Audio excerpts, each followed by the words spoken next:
Okay, everyone. Hoi, Freilich and Chanukah, and a good year to everyone. It's cold, so we drink tea instead of cold water. Cold water is in the background. Okay.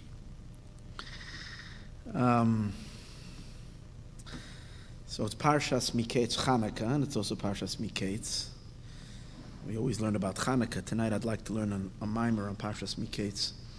I was away for a few days and I forgot to take along my book. I took other books, but not this book that I wanted to teach. I only got back 2 hours ago from Phoenix. And I drove back. And I have to thank the Eibishter because for about an hour and a half, it was coming down, the rains were crazy, and we were on the freeway, and I did tshuva, let's just say.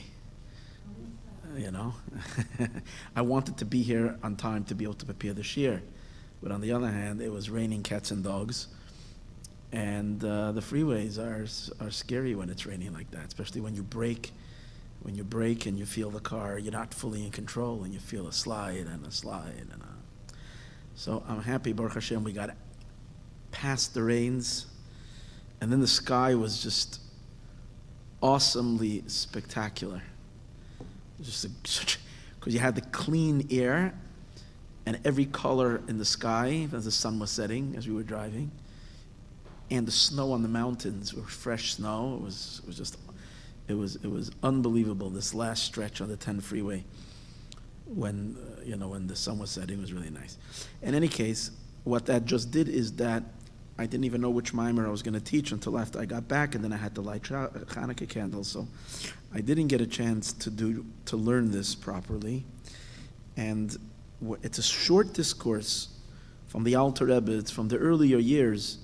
It's from what we call before Peterburg. Before Peterburg is when the Alter Rebbe was before he got, as the Rebbe Rashab said, the Alter Rebbe got squeezed like an olive, and that brought out the oil. So the teachings that came after Peterburg were more intellectual. The teachings that came before Peterburg, before he was in Petersburg, before he was arrested, were more we might say spiritual, less enclosed in the mind. So they're a little bit harder to understand, but they're very fiery. I love those discourses. But it's if you're used to their style of Hasidus Chabad, it's lacking explanation. You learn it and you can sense that there's if I learned it 10 times, then maybe I can claim I understand it. Now, the frightening part is that in the back it says who has commentary on the mimer. So he brings that the Tzemach Tzedek has 2 discourses, very short little commentary on the mimer, which I can say maybe confused me more than explained in the little bit that I was learning. Maybe gave me some explanation. But the Mittler Rebbe has a discourse based on this mimer.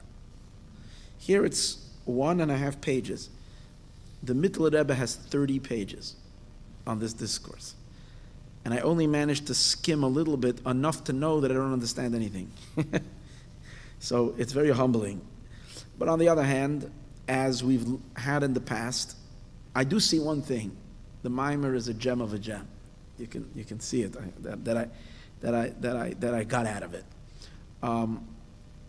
We learn together. Hopefully, it will illuminate in the merit of all those that are listening. Okay, and all those that will listen, Be'ezus Hashem. Amen to that as well. Okay. So the parsha begins with a story of Paro. Mihi Mikeitz Shenasayim Yamim. This is after 2 extra years that Yosef's prison sentence was extended, because as the Medrash tells us that Yosef was seeking assistance from human beings. And we say it in We say it in Hallel. We say it also every day in davening. Don't trust in the nobleman. Put your trust in the Eibishter. Right? Toiv lachseis b'Hashem. It's better to find shelter in God. Mibtayach ba'adam. And Yosef HaTzadik tried to take shelter in man, and it ended up giving him 2 extra years. So Vayehee Mikeitz Shenasayim Yamim, it was at the end of those 2 years. Upare Chaylim, and Pare is dreaming. V'hinei oimed al ha'oyer, and he's standing on the river. And then there's a story in his dream. He sees cows, fat cows, and then he sees skinny cows, and the skinny cows that are not too good looking come and swallow the fat cows. And then you can't even tell that they ate them, and they're just as skinny as they were before. And Paro wakes up, and it's a terrifying dream. Okay. Obviously, this mimer is not coming to explain the story on the literal sense. It's going to take us much deeper into this is the beginning of the exile. This story is when exile is kicking in.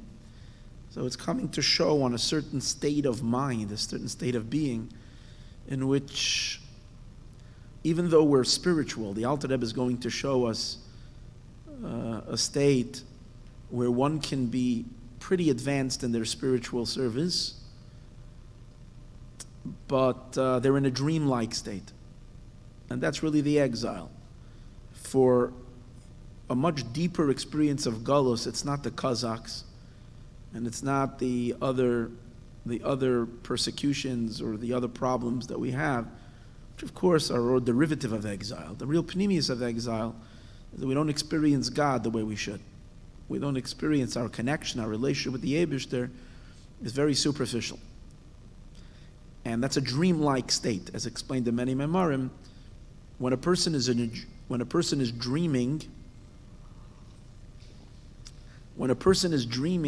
they experience contradictions. You can in a dream, things that are absolute contradictory to each other, they can pass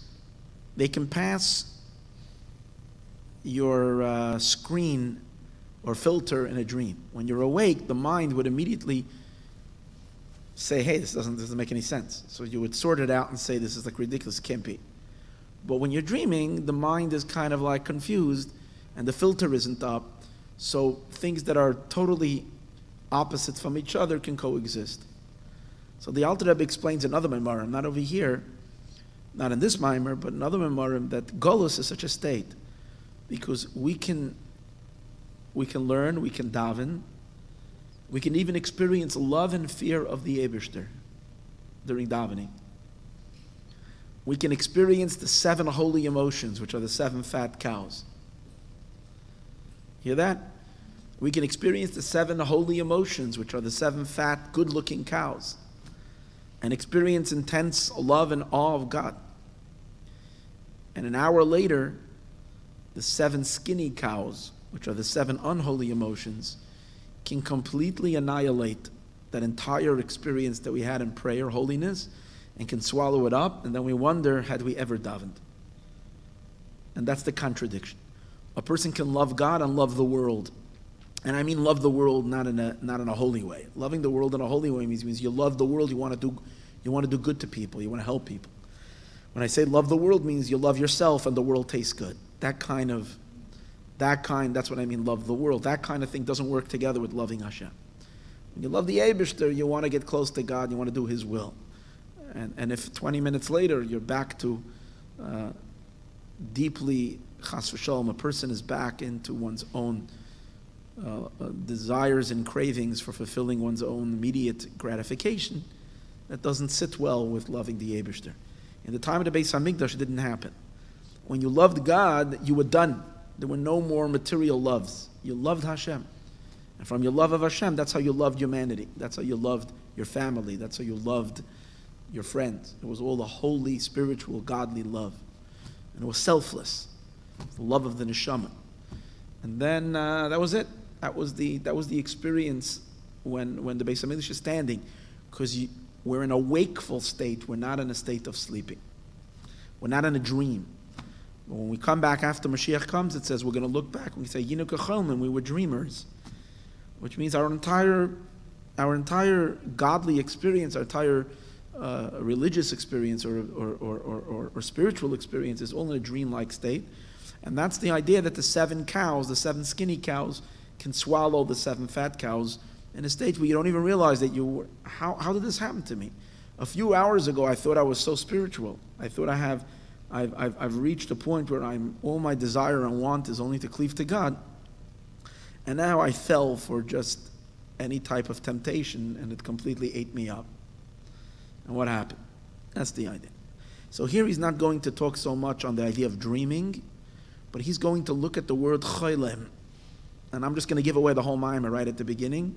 So those who are not going to stay to the end can run away already right after this and go to sleep into the dream state.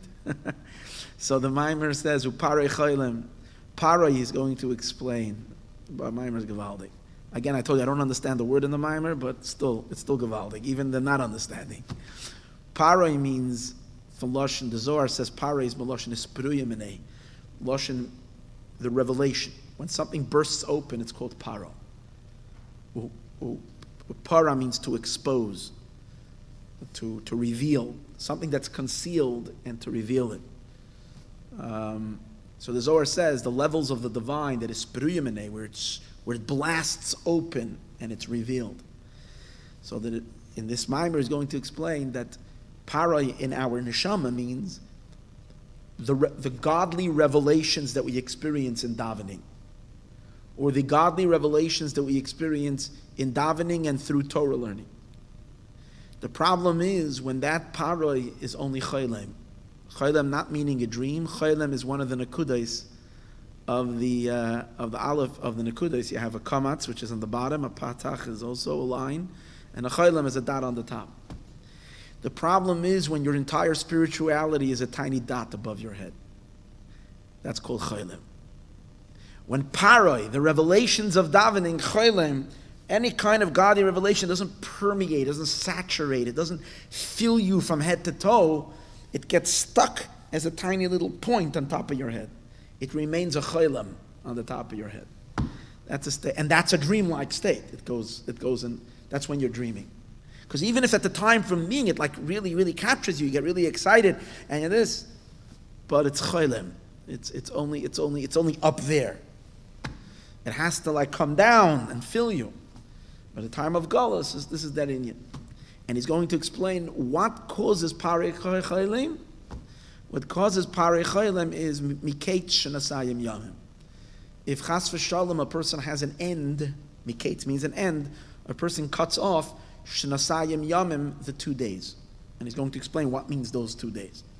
If God forbid someone cuts off the shenasayim yamim, the 2 days, then even if one has a spiritual experience, a revelation of his own neshama, or even a revelation of godliness, which is the meaning of paroi. Paroi is spiruyim, a revelation, but it remains choylem. It remains only like a dot on top of your head, and as a result of that, you can have 7 fat cows, which means you can experience holy emotions, you can experience holy love, holy fear, but an hour later, the unholy love and the unholy fear and the unholy cows are going to come chas v'shalom and sweep up the holy experience, and there's not going to be a trace left of it.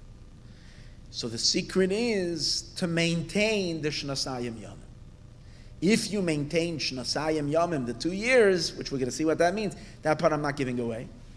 If you maintain the shnasayim yamim, then you're not going to have the situation where a parei choylem.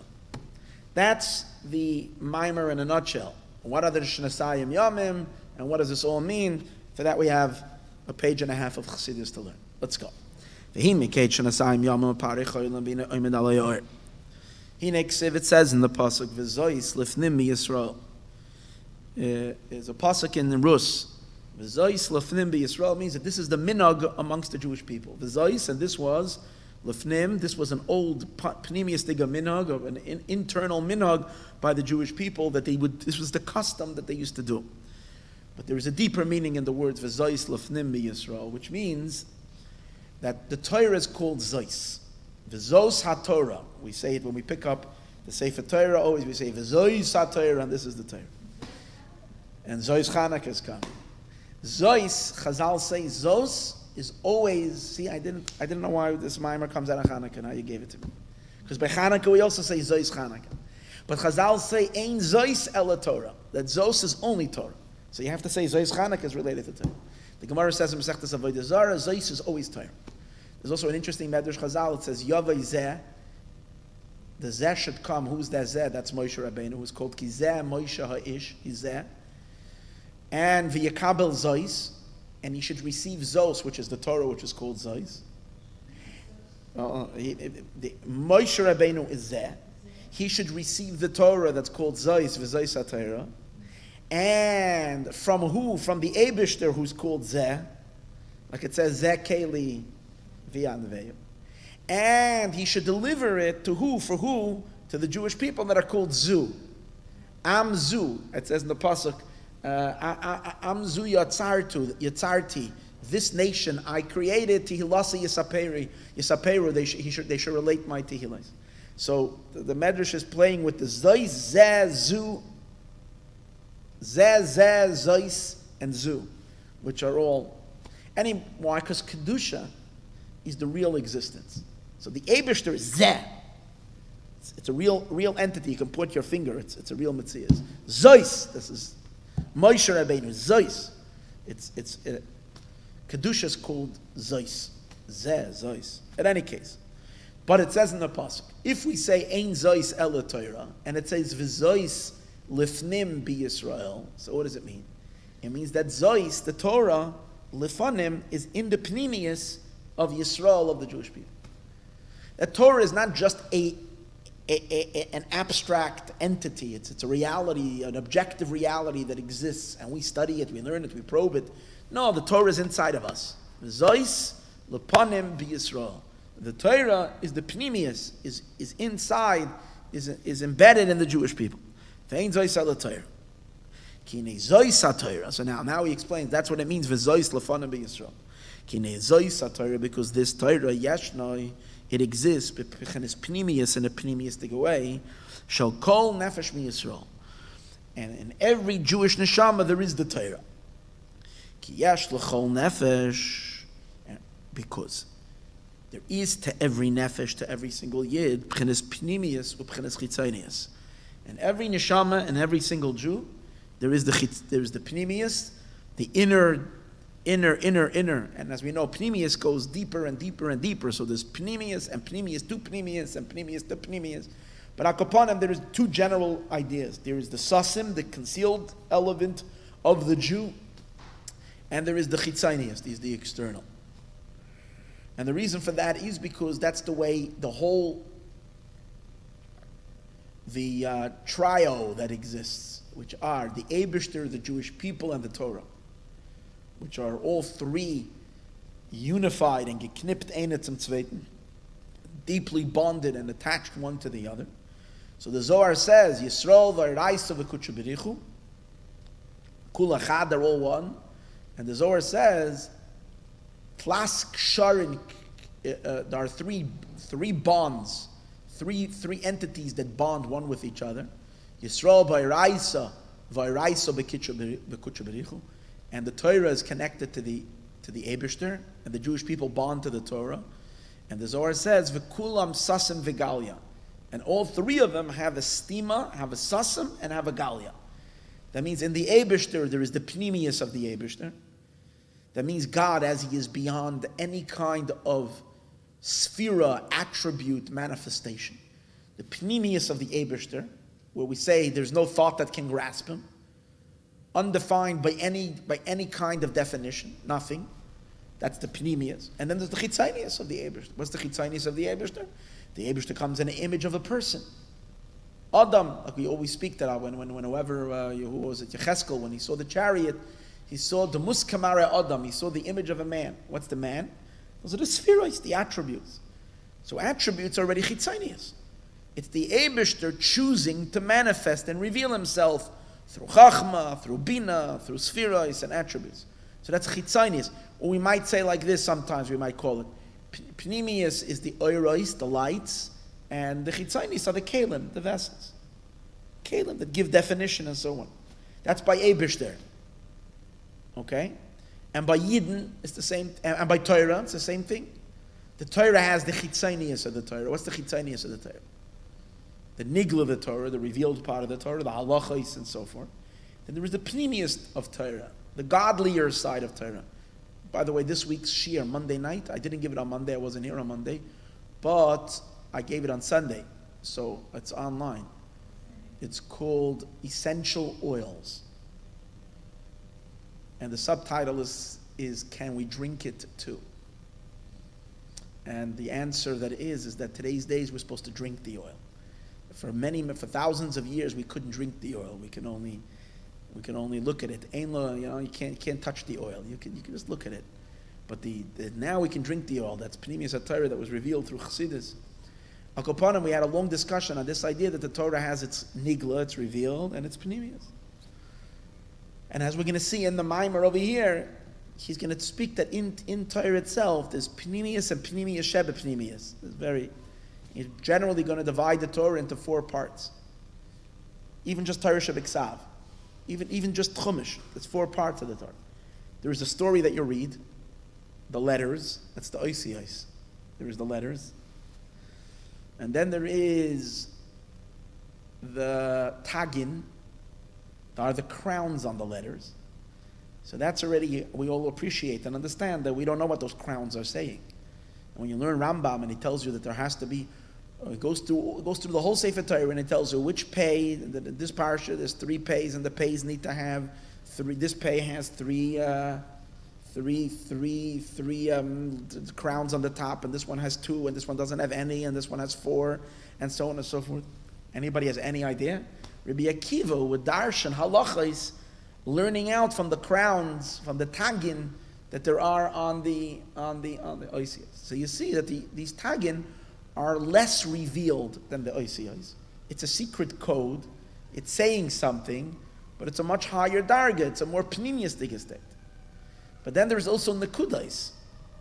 What are the nekudais? The vowels. That you don't even see in a Sefer Torah. It's not even there, but the Balkaira has to practice before if he's going to say this word with a ba or with a ba. A patach, or you don't even see it. That's even more pnimiistic. And finally, there's something that you can't even write, that doesn't really have any writing at all. It's just that we use a symbol for it, but it's not really. And that's the song, the tune. And that's called tamim. So the ultimate pnimius, pnimius of the Torah. The song of the Torah, that's the Torah that it is, as it is totally one with the Eibishter.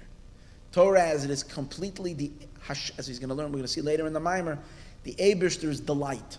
The Torah as it is doesn't have any relationship to worlds and to creation. It's completely godly, and the Eibishter entertains himself with his Torah. That's the pleasure, that's tamim. That's the highest, innermost level. So he's going to say that in Neshamas Yisroel, there is also the chitzonius.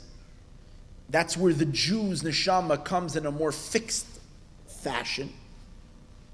Because when we can see a Jew, we know like what the person's goodness is, what he shows on the outside, like as it manifests itself in, we can say, observance. What's observance?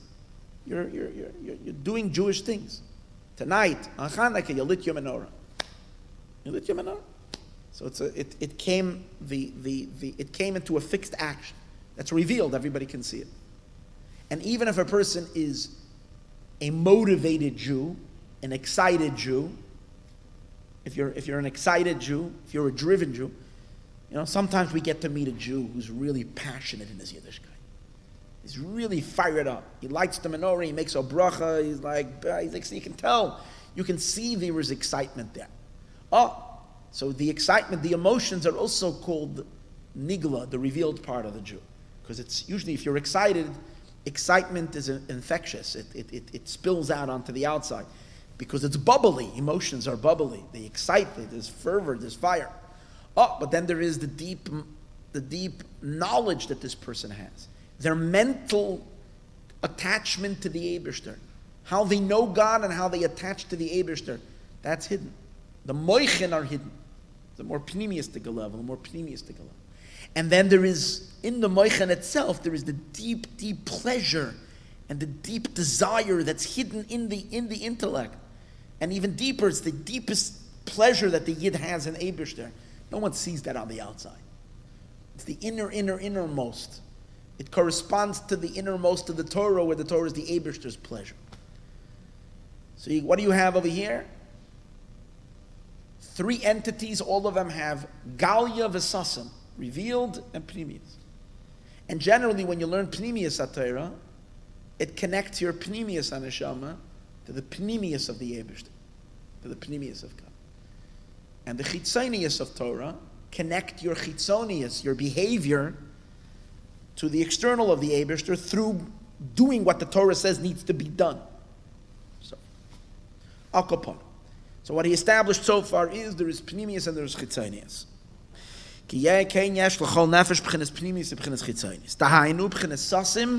That which is concealed and unknown, and no one sees it. Vegalia.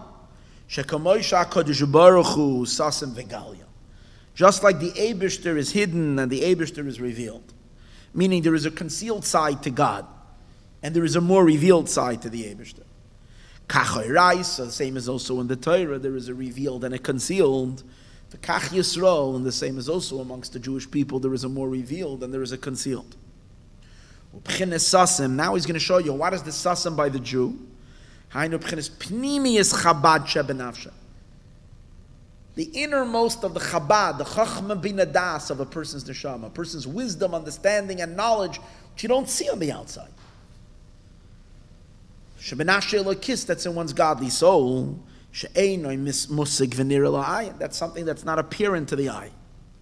What's the Galia of the Jew's neshama?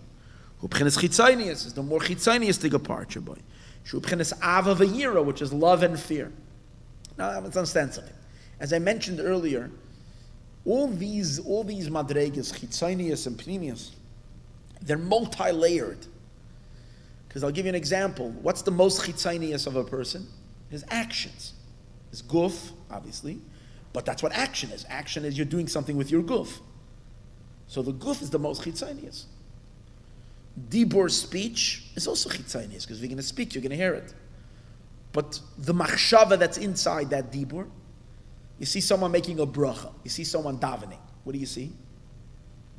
You see what? You see dibur. Do you know what they're thinking? You don't know.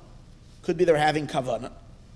Could be they're thinking something else. Could be their mind drifted off to think about, even though they're shuckling and making like this, it's possible. It's possible you can make all kinds of faces when you're davening and your mind can be swimming. You just got used to davening like that. Al Koponem, what's going on? The machshav isn't there. No one knows machshav. So machshav is considered pnimius compared to dibur. And emotions are even more pnimius than machshava. It's like a very deep, it's what's going on in their heart. But in general, the Rebbe over here, the Alter Rebbe, loops even emotion into the chitzonius. Because soif, when it's a powerful emotion, people will notice it because the emotions are excitement. So it's causing you to like get excited. You're dancing, you're singing, you're shuckling. The emotion is moves to the outside. The intellect is very deep, and this is consistent with the idea that we say in Hashem's name. We said the Jew is concealed and revealed, and it's similar to God being concealed and revealed. So by God being concealed and revealed, I said earlier that all the spheros are called in general revealed, and Hashem's true essence as he's beyond all the spheros is called concealed. That's true. But even in the spheros itself, the 7 emotions of the Eibishter are considered the revealed part of God. And the 3 intellectual emotions are considered the concealed side of God. That's why we find that in Hashem's name there is Yud K, Vav K. So the Yud K is called Alma de Iskasya. It's called the concealed world. And the Vav K, the Vav and the Hey of Hashem's name is called Alma de Isgalia, the revealed. Now Rizal says, Hanistara is Lashem Elokeinu, that's the Yud K. Vehaniglois, Vayehee, Vehaniglois, Vayehee, niglois. The Vav and the Hey. What's the Vav and the Hey? The Hey is Malchus, the last one. Vav are the 6 emotions. 6 emotions and Malchus, that's the revealed part. So just like it is by the Eibishter, that the Moichen, and that's why also, when Hashem created the world, what did God expose of himself in creation? What do we know of the Eibishter when we see creation? We primarily know his emotions. We know that he's kind. We know that he is compassionate. That's what we know. That's why we know that how many days did Hashem create the world? 7 days. Hashem didn't create the world in 10 days. He created the world in 7 days. What are the 7 days? 7 emotions. How about the Eibishter's intellect? Is it revealed in the creation? No. The Eibishter's intelligence is above the world. It's revealed in Torah, but in creation it's not revealed. It's above creation. That's why we say Torah, which is the Eibishter's intellect, Kadma la'olam. Alpayim shana kadma Torah la'olam. The Torah precedes the world. It's higher than the world. It's above the world. Because Torah comes from the Chabad, the Chachma Bina Das of the Eibishter. Now, I'm going to say something. Of course, there is God's intelligence in creation. We even say it in davening, Kulam b'Chachma Asisa. So obviously, we can see the Eibishter, Marabu Masecha Hashem, Kulam b'Chachma Asisa. But it says that's Chachma Tata. That's not the real Chachma. That's Chachma Sheba Malchus. That's the wisdom in Malchus. It's the Shechina's wisdom. It's not the wisdom of the Ein Sof. The wisdom of the Ein Sof, that's in Torah. Infinitely higher than the wisdom of creation. So what do we see in creation? What did God expose? What did the Eibishter reveal when he created the world? His midas. Because midas generally is for the outside. Is for someone outside of you. Intellect is for yourself. Generally, the more intellectual a person is, the more of an introvert they are. Intellectual people love to be by themselves. Emotional people love company. That's just the way it is. Emotion thrives in public, meaning it thrives with others. It needs others. It wants others. It connects to others. Intellect seeks privacy and one's own space, because intellect is an inwardness. Emotion is an outwardness. Fine. So in the neshama, what did he say? The chitzayni is the hisgalia of the neshama are the emotions, and the pnimius of the neshama is the Chabad. Now we continue. Okay. Now, now, just like there is in Torah. Now, what did he do? What did he do? He aligns the Torah, the Eibishter, the Torah, and the Jewish people. And he says the Torah is embedded inside of us. V'zois lifnim Yisroel. Torah is called Zois, and it's lifanim. It's put inside. It's the pnimius by Yisroel. So everything that there is in Torah must also be by Yidden. He just said that in Torah there is what? Pnimius and chitzonius. But now he's going to develop it more. What's there in Torah? What are the pnimius in it? Sheyesh. This Rosh Tevis over here stands for Tamim. Tamim means the trop, the song. That's Tamim. Nun stands for Nekudais. Nekudais are the vowels, Kamas, Pasach, and the like. Taf stands for Tagin. Tagin are the crowns on top of the letters. And Aleph stands for Oisiyais. So in the Torah, in the Chumash, what do you find? 4 levels. Corresponding, let's say, to the 4 worlds, or to Yud Kei Vav Kei. 4 levels in Chumash itself. In the Oisiyais, right? And we understand, the latter it is, the Aleph is the most Be'izgalia, the Taf is a little bit Be'izgalia, the Nun is already, the Nekuda is already more Be'izkasya, more hidden, and the Tes, which is the Tamim, is completely hidden, the song. Right? So Sheyesh, Tamim, Nekuda is Tagin, and Oisiyos B'Torah. Kach Yesh Bechinas Elu B'Nefesh Elikis. In the Nefesh Elikis as well, in the godly soul of the Jew, there's also the idea of Tamim, Nekudois, Tagin, and Oisiyos. Kidlekaman, like we will see. Now here's a very interesting Nekud. Now again, if you're learning the Maimer, and I only got a sneak peek into the Mittler Rebbe's explanation on this Maimer. But just from a little sneak peek, which I hope I'm not misinterpreting the Maimer, because I didn't really learn it well, as I told you earlier, and I only got a little bit of a schmack of what the Mittler Rebbe is explaining that the Alter Rebbe is saying over here. But it's mashma in the Maimer something like this. This is going to be your introduction. When you open up a Chumash, naturally, what do you see? What's naturally B'hizgalia? What is revealed? The Oisiyos. The Oisiyos are there effortlessly. They're Nizgala effortlessly. And what do you mean? Why? Because what's Oisiyos? Oisiyos is already a form. It's a fixed form. So therefore, it's something that you can see. The tagin, they're also already a form, but you can see that they're symbols. When you have crowns, what does a crown mean? Like you say, on top of the yud, there is a crown. What does it mean? There is something higher. It's pointed to something. The ois, see, each ois has its own shape and form. Why is this ois? Because the shape of every letter is conveying the content of what the letter is. It's almost like the letters are already descriptive.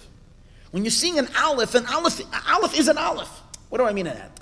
The spiritual, godly energy that's represented in an aleph is in the aleph. The aleph captures what the godliness of the aleph is. But then, that's when you're writing letters. What happens when you want to write a code and you don't want people to understand? So you write just certain marks when you're marking. So the person who knows the code knows that from this marker, you are indicating this means this word or this means this concept. That's what the mark is showing. So the nekudais, the tagin on the top, they're not yet fixed yet. It's because you're dealing with a level of godliness. You're dealing with a concept that is not so defined yet. It's still too abstract for you to capture it in a certain image. By the way, oisiyos is meloshin asa boiker. It's coming. It's coming. It's fully here. It emerged. It's revealed. And every revelation has to be fixed in a certain seer, or else it's not a revelation. When something is hidden, it doesn't need to be fixed. But if I'm trying to convey something, I have to put it into words. I have to put it into kalim, I have to give it an achiza. I have to give it an. So the more something comes into form and into shape, the more fixed it is, the more limited it is. So oisiyos are the most limited element of Torah. See, as I said, Torah is a communication between the Eibishter and the world. The worlds are finite. God is infinite. So the lower part of Torah, when it's getting closest to us, it's already fixed in letters, in design, in definitions, and that's how we receive it. The tagin are symbols. The nekudais are even more elusive. And as we said earlier, the song is just a song. What's a song? It's the most undescribed and undefinitive. It's the deepest, innermost of the Ein Sof.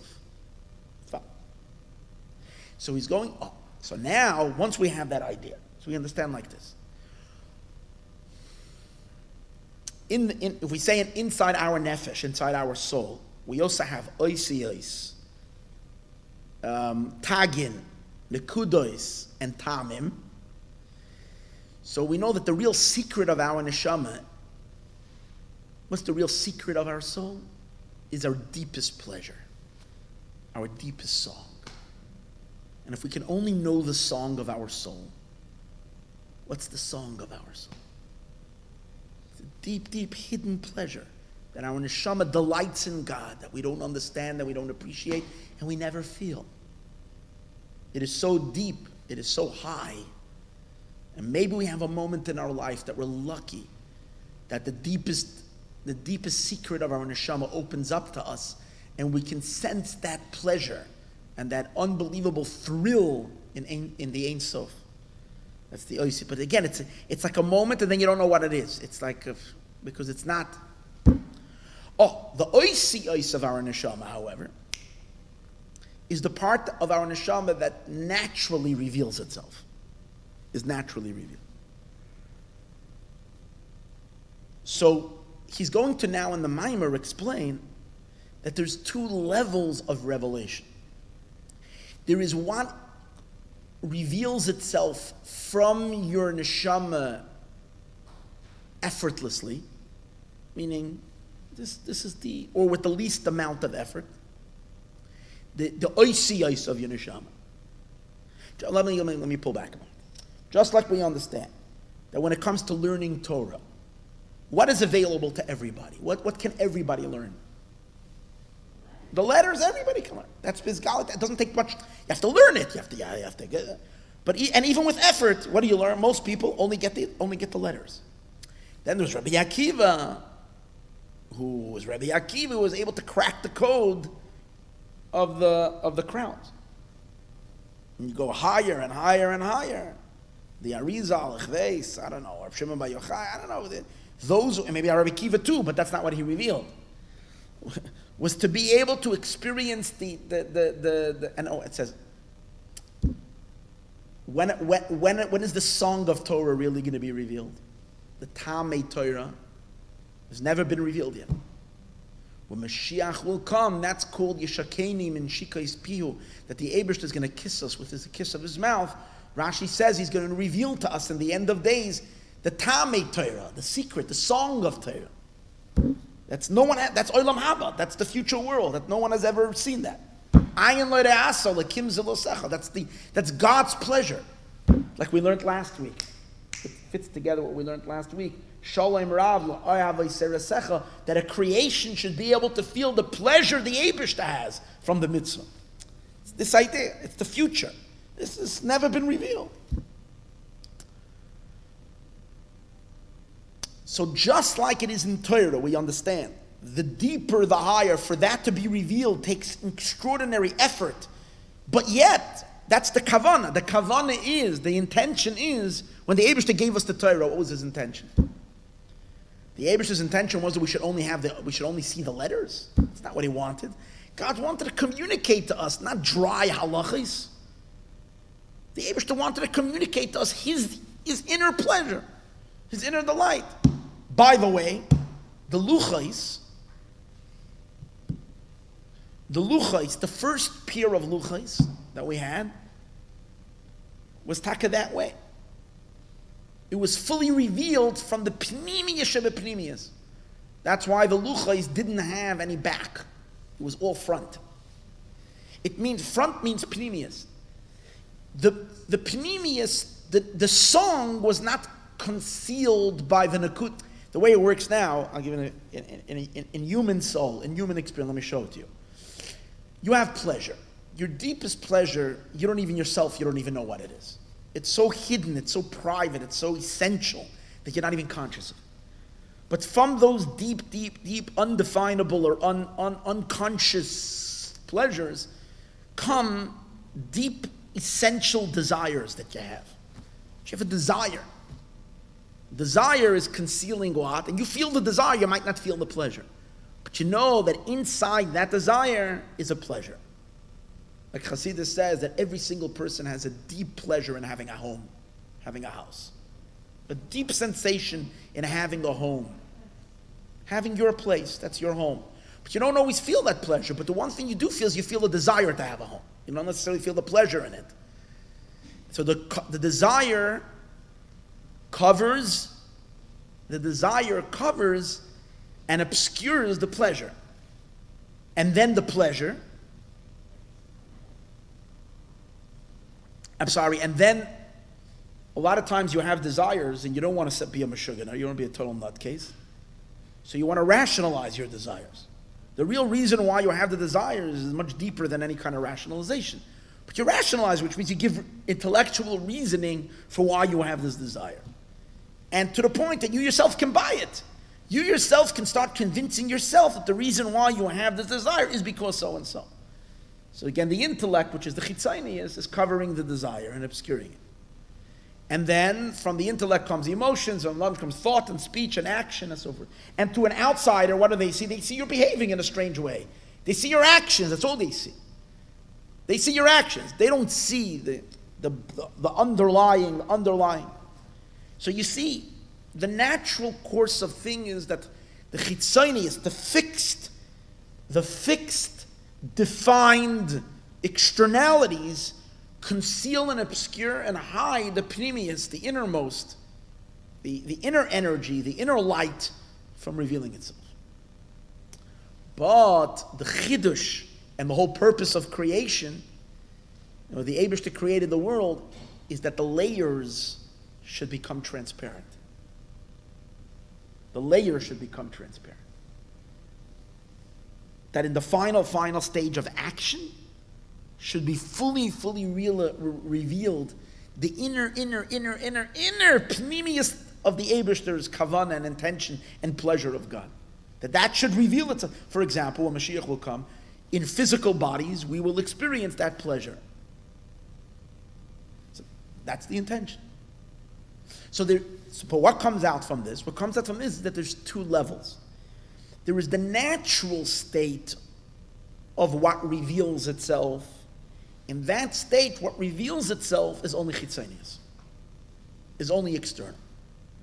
But then there is, through avodah and through hard work, we accomplish that in the chitzonius, in the keli of chitzonius, should be revealed pneumius. The inner, and everything. The pneumius of the Eibishter should be revealed in the chitzonius of the world, which means in this physical world.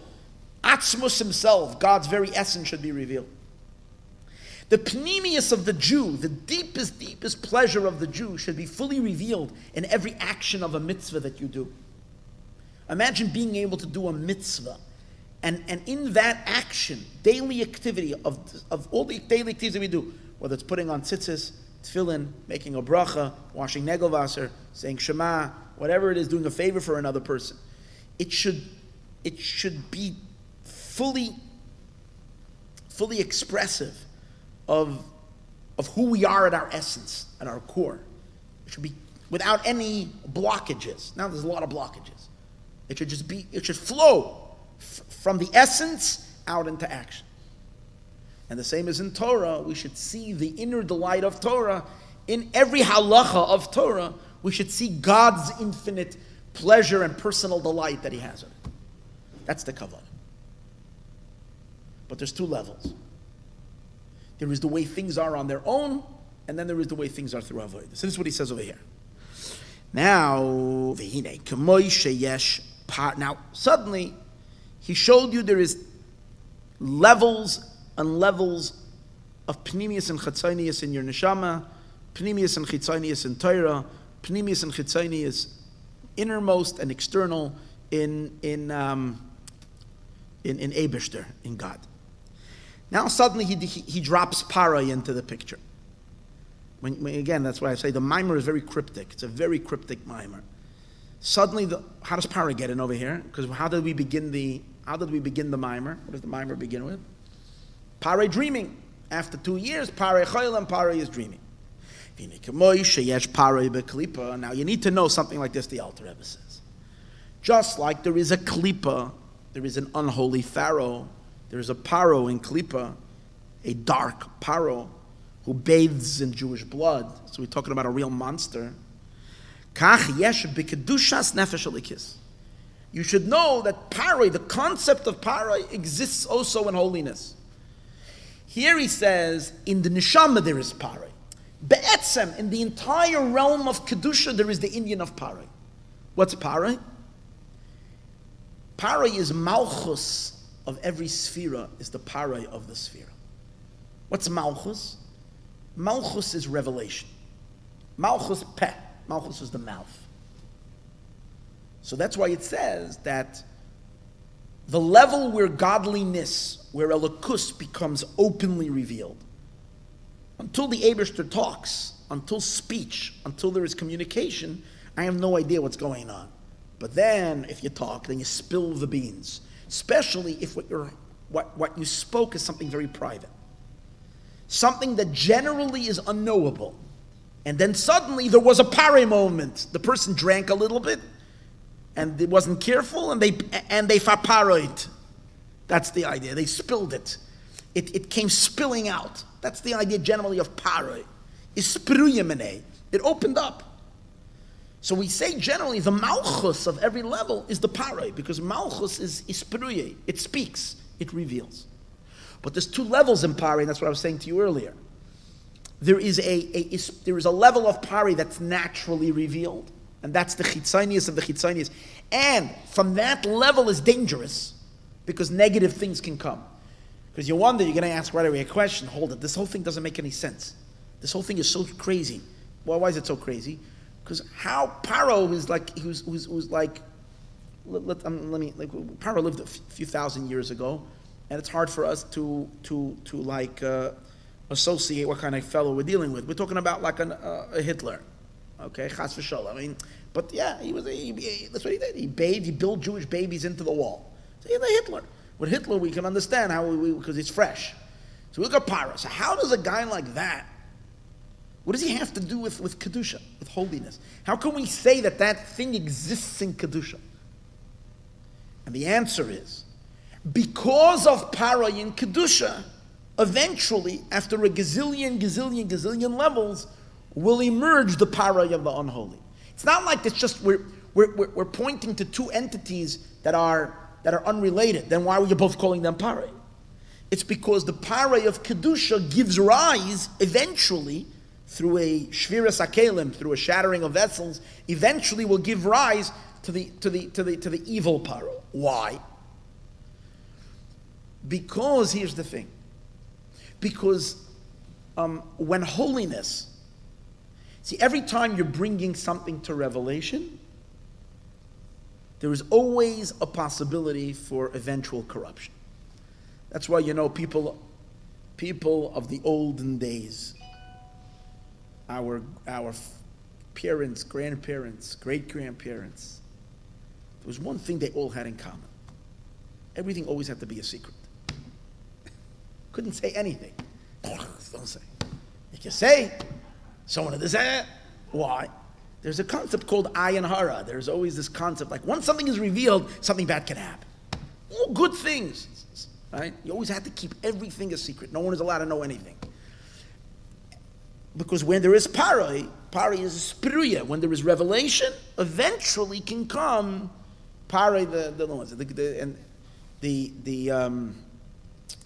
what's it called again? The Gemara says the reason why the first luchas were broken and they didn't last because the Matan Torah was done in a very, very public way. Since it was done in a public way, the evil eye got a hold of it, which means the Satan got a hold of it. So therefore, what did the Eibush do the second luchos? How did God give us the second luchos? Very quietly. No one knew. Moshe Rabbeinu received it on Yom Kippur, quietly came off the mountain. It was done b'chashoy, it was done silent. So where there is paroi, where there is revelation, there is awe. But that idea that where there is revelation, there can come something negative, is only if the revelation is the type of revelation that comes naturally. Now what do I mean by that? When what is being revealed is only the chitzonius. When only the chitzonius of a lakus is being revealed without the pnimius, then eventually from that, but since it's revealed, from that revelation can come down some kind of a negativity. But if what is revealed, as we said earlier, if the pnimius is revealed in the chitzonius, if the innermost is revealed in the, then there can't be a yanikas hachitzonius. There can't be a drawing of energy to the other side. That's a concept that he's not explaining much over here, but he's touching upon it. Let's read over here. But let's first find out what is this pari. Kach yesh b'kedusha, nefesh ulekis. K'moshe Kosav, like it says, b'zoyer vayigash. It says in the Zohar vayigash that what is the level of paroi? The ispiriu, it is uncovered. The izgalu, and it is revealed. Nahoid in the lights. Kizelu umazeh, and you're going to wonder, hold on, what does it have to do How can you get a paro of holiness when paro is such a wicked person? From the hishtalshalus, from the chain-like progression, from holy paro, lamata mata, as it descends lower and lower, nimshach b'chinas paroi hatachton, comes the lower paro, the paro down here, who is a wicked monster. Sha'omar, and he says, Lo yadaiti es Hashem. Now his main problem is that he says, I don't know God. Shehu b'chinas hashikra, which is the idea of forgetfulness. Because how can he not know Hashem if Yosef was the one who saved Egypt? And Yosef obviously spoke to him about God. And the answer is, the pasuk says, Vayakam melech chadash asher lo yades Yosef. He forgot Yosef too. And according to one opinion, it's not like it wasn't a new paro; it was the same paro, but he forgot him. He made believe he forgot him. But the idea is that he took he took it all for granted and didn't remember. He didn't have the gratitude. So the Rebbe is obviously, the Alter Rebbe is trying to is explaining more the pnimius as it relates to us, and that is that there is a state chas v'sholem where lo yadaitis Hashem shu b'chinas hashikha hamishtalshalis mebchinas alma dizgalia.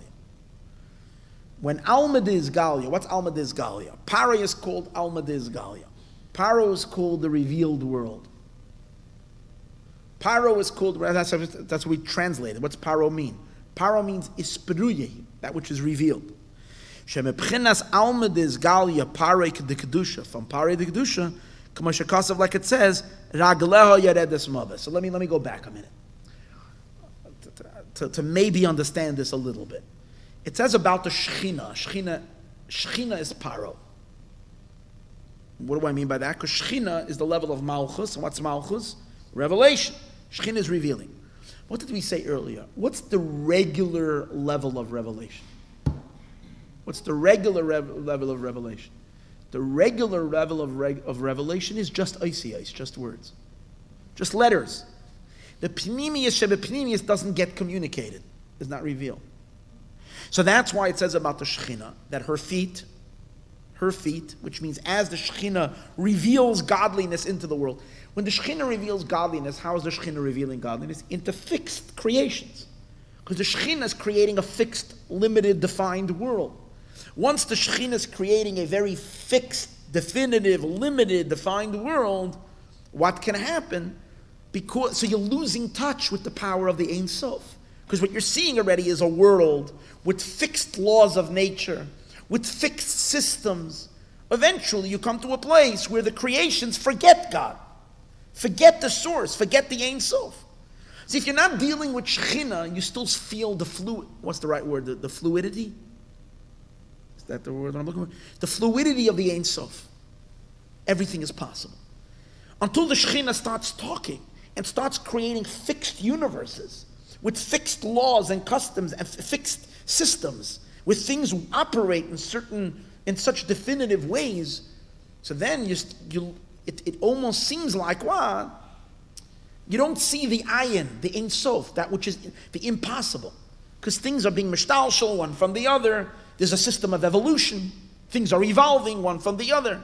So you end up with a word that in a sense, raglel, the feet of the Shekhinah, of course, the earlier creations, those that are created at the beginning of the Shekhinah, hear the Shekhinah speak, can sense its connection to who? To Ein Sof. So they're very aware of God. But as creation progresses, you end up with a Pharaoh who says, Lo yadaiti es Hashem, I don't know. And he believes very much in the laws of nature. Egypt was very big in science and so on and so forth. But forgetting that there is a master who, what was the whole idea of all the makos? What was Moshe Rabbeinu trying to show him? That whatever you believe in as fixed and defined, it's not that way. It's the way God wants it to be. If he wants it like this, it will be like this, it will be like that. There is a simple source that transcends it all and that can do with it whatever he wants. Para lost touch with that.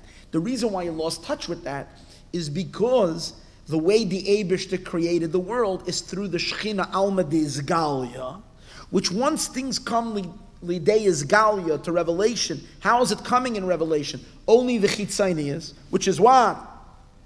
The outside, the limited energies that are coming down in a very, without the pnimius of the kavanah, the intentions, the inner purposes of it all that element, you end up only with chitzonius thing, and then there can be chas v'shalom distortion. So from paroi de kedusha can come paroi, can eventually emerge paroi de klipa. Okay. Avol b'samoy min ha'ayin. But if it would not be paro, if it would not be paro, which is what? Paro is the revealed world. Avol b'samoy min ha'ayin, but if it's concealed, it's hidden from the eye. Alma de iskasia, it's the concealed world. Habracha metzuya. Remember, here's the rule.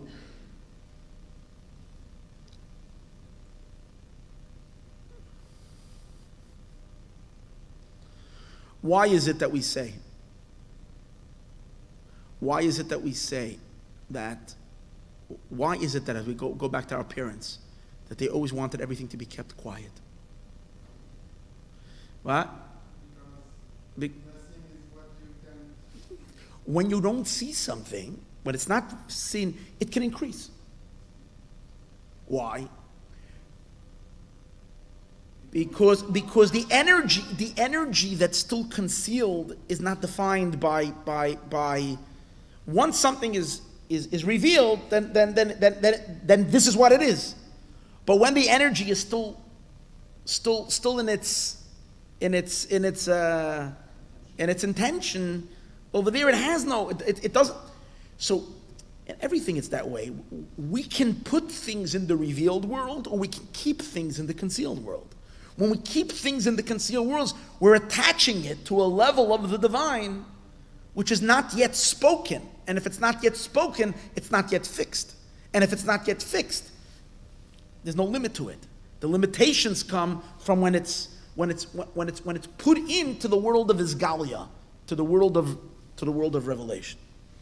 Alvo b'samim min ha'ayin, but when it's still hidden from the eye, alma diskasya, habracha metzuya, the blessing is there. Mimakoyer habrachas. You see, the nakud over here is makar, because you're still connected to the makar, to the source. Once you speak it out, then it's detached from the source. It's just this. But when it's still hidden from the eye, it's still connected to source, and in source, it has the infinite potential, and without the limitations and the boundaries that is placed upon it when it needs to become revealed. Like it says, Tznuim chachma. Tznuim means the modest ones, the hidden ones. Chachma is wisdom. And we know, which means that when things are kept in a modest place, in a hidden state, chachma, it's attached to the, instead of it being in malchus, which malchus is shechina, speech, revelation, it's attached to chachma. And what's chachma? Chachma is the state that's connected to koach ma. It's still connected to the Ein Sof. It's still connected to the infinite. And therefore chachma is the place of creativity. Chachma is the place where infinite potential happens. Makam hazikaron, and that's the place where you can't forget. Makam hazikaron, because we know chachma and remembrance go together. Like it says, ulizikaron beinei necha. Einecha, between your eyes, when you put on tefillin, we say ulzikaron beinei necha. It should be a remembrance between your eyes. Eyes are always related to chachma. As we know, the chachamim, the wise men, are called einei ha'eda, the eyes of the people. Vayehee, okay, so the hidden state is, so from paroi, but again, let's understand something. This is very important. I'm going back to what I said earlier, that this idea that paro, every revelation, is dangerous, can later be corrupted. So then why are we learning Torah and doing mitzvahs? What does learning Torah and doing mitzvahs do? They're drawing down the Eibishter into a fixed, revealed into a finite world. We should be the opposite. We should be engaged in abstraction. We should be engaged in continuously inwardness, hiding godliness. Our Yiddishkeit should be a journey from the external into the internal. But we don't do that. In Yiddishkeit, it's all about expressing the deepest godly, innermost ideas or pleasures or delights and mitzvahs or whatever it is into expression, into fixed. And the answer is the whole danger that there is for oiros, for lights, for a usurpation, for a klipa to take it, is only when the natural state of revelation, which the natural state of revelation is only the external element of the mashpia, of the influencer, is being revealed through its revelation. But when the pnimius and the essence of the mashpia is coming out and being revealed, then the makar habracha is out of the open. It's not possible for any forgetfulness. It's not possible for any klipa to come there, because that's only if what's being revealed is what we would say is usually being revealed. Array from array from array from array from array. It's watered down. And in the process of watering something down, then quite on the contrary, you can take holy energies and end up using them in an abusive way and abuse them. Chas v'shalom. So paroi from kedusha can end up as paroi the klipa. Yes. What? Chet Egel came actually because of they were typhus the chitzonius. He uses the Mittler Rebbe talks about that mamish over here. I'm going to show you over here. Hold on. Since you're bringing it up, I just want to see.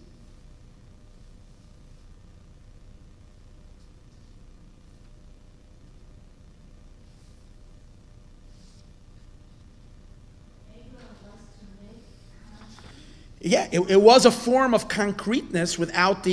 Hold on. Aval hine la'achar shechatu b'chet egel shenistalek mehem b'chinas oir ha'pnimius va'atzmius to oir ein soif shebekeser chachmo bino midos shekiblu b'matan Torah. So because of the Chet Egel, so the avodah is actually to put it back into Kalim. But hold on, I just want to see if he explains the actual Chet Egel, how it came about. I don't remember. I just saw that. Because you're saying by Matan Torah, but there was the Isgalus was a full Isgalus, right?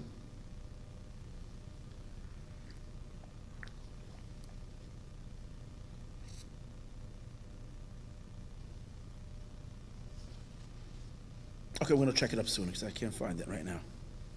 In any case,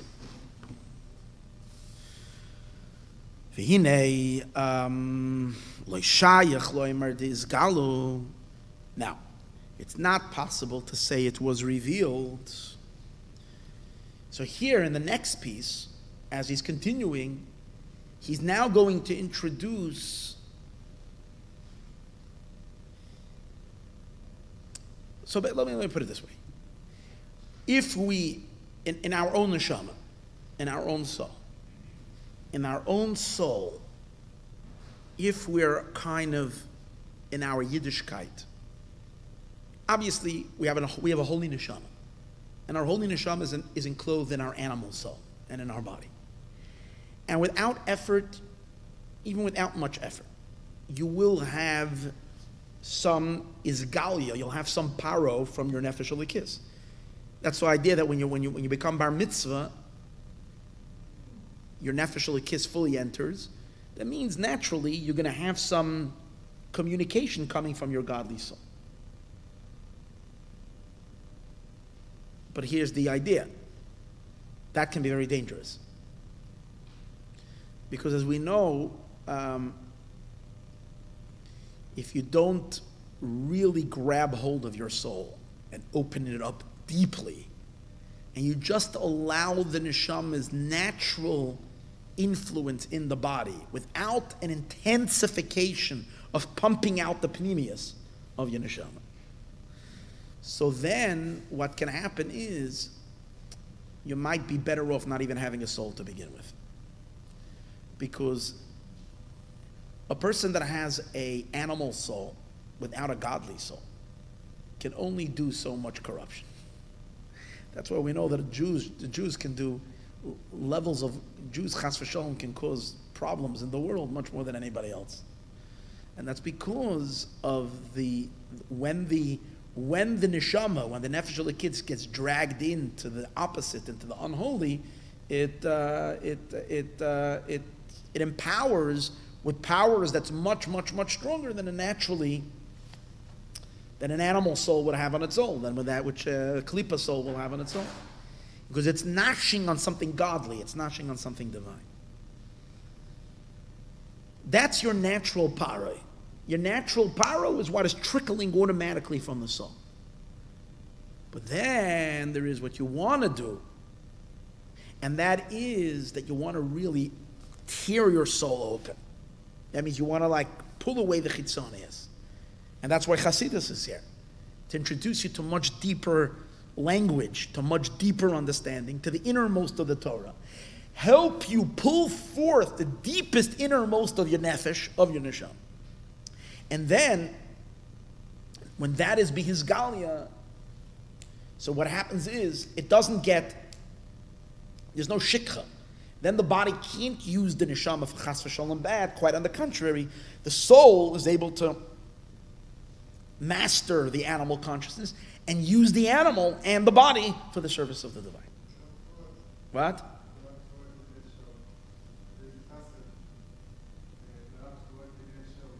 The what?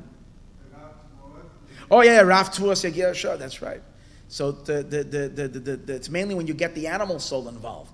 But the nakud over here is that you need to pull out the pnimius. And the Rebbe is going to explain that's the idea of bris milah. Bris milah is that you need to do a paroi, peria. One of the things in bris milah is there is the removing of the skin, of the foreskin, but then there is a thin membrane, and that thin membrane you have to tear that open, and that's called priya. Same word as paroi. But this is already paroi that comes through avoda, and this kind of paro, this kind of izgalia, is pnimius of your nefesh elikis.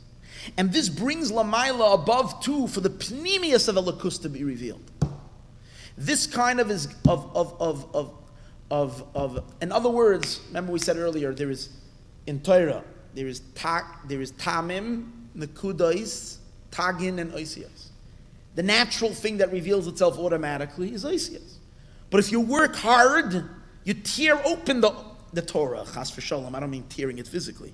You tear open the letters, and you look for the tagin, for the crowns that are there, and you tear even deeper, and you open up and you expose the nekudais, and you go even deeper eventually, and you're reaching for the song of the Torah, the pnimius, which in turn reveals the pnimius oineg of the neshama of nefesh.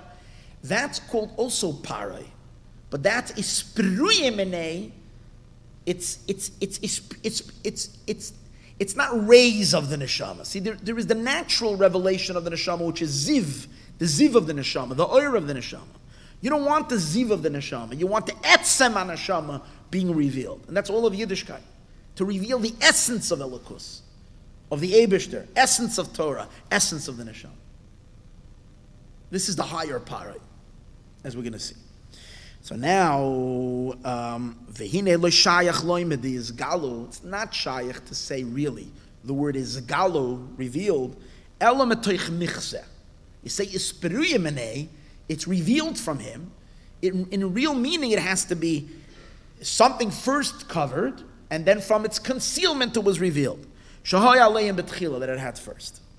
The hinei ksif, for behold, it says, Mi yala lanu hashamaymo, who will rise up for us to heaven? Which means to experience deep, true connection to the Eibishter. Mi yala lanu hashamaymo, you want to go up to Shamayim. So the words Mi yala lanu hashamaymo, Rosh Tevis Mila. The first letters are Mila. We learned a mimer about this a few weeks ago. The Rosh Tevis of the word Mi yala lanu hashamayim is Mila. Mila means circumcision. The Seifet Tevis Havaya, and the latter letters are Yud Kei Vav Kei. So the way we learned it in the earlier Maayon, when we learned in Parshas Lech Lecha, over there we were discussing how Mila is higher than Havaya. Because if the first letters are Mila and the latter letters are Havaya, is a sign that Mila is higher than Havaya. But here he's not learning that. Here he's learning, if you want to get to Havaya, who's Hashamayma? Who's in the heaven?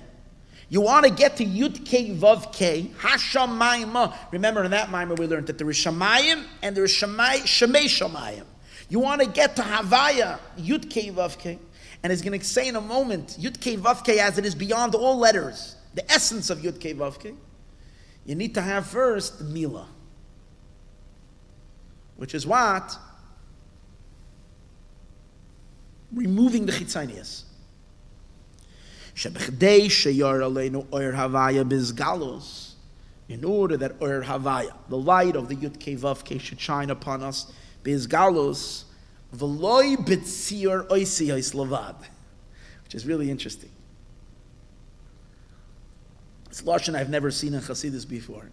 Not only in the image of Oisiyos. What he means over here is, and when I read it, I thought this is what it means, but it didn't sound like it. So I looked in the Mittler Rebbe, and he says this is what he means.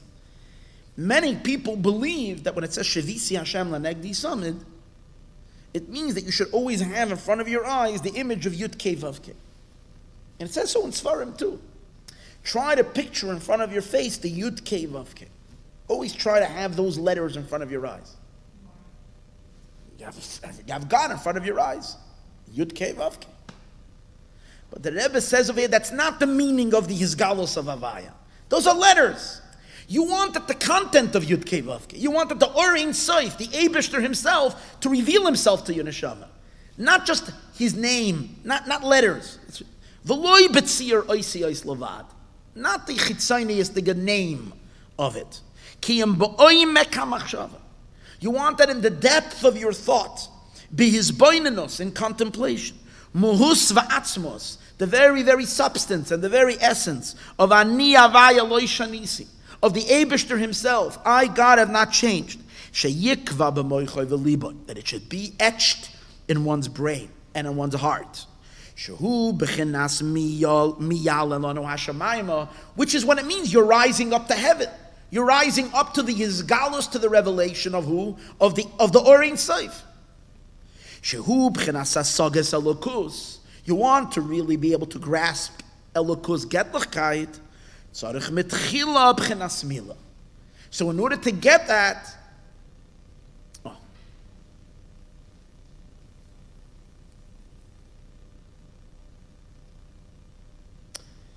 again, this is very, very important. There is the natural gilui that's going to happen. But as we said earlier, that's great. To have gilui of your neshama in your body without much work. What do I mean by that is spontaneous jolts of inspiration that comes because you're a Jew. Every Jew, from time to time, the Baal Shem Tov says that in Shemayim they announce constantly everyday announcements. Do tshuva, and as a result of that, we get excited from our heart warms up. Come to shul, they sing a good niggin. That kind of thing, that's great, but that's parei the kedusha. And these things usually, chas v'shalom, end up empowering negative things. It's just that you get deeper, you get more excited, now you have more holy energy in you, and then you have extra energy, you don't know what to do with it. And it ends up, chas v'shalom, many times giving life to klipa. That's why Chassidus demands avodah. It demands deep work. It wants you to have in izgalos. You want paroi to be revealed. But you want paroi to be revealed from a much deeper place. So therefore he brings the pasuk. When you want mi yalalanu hashamayma, you want to go up to heaven to experience a lakus. Get l'chkai.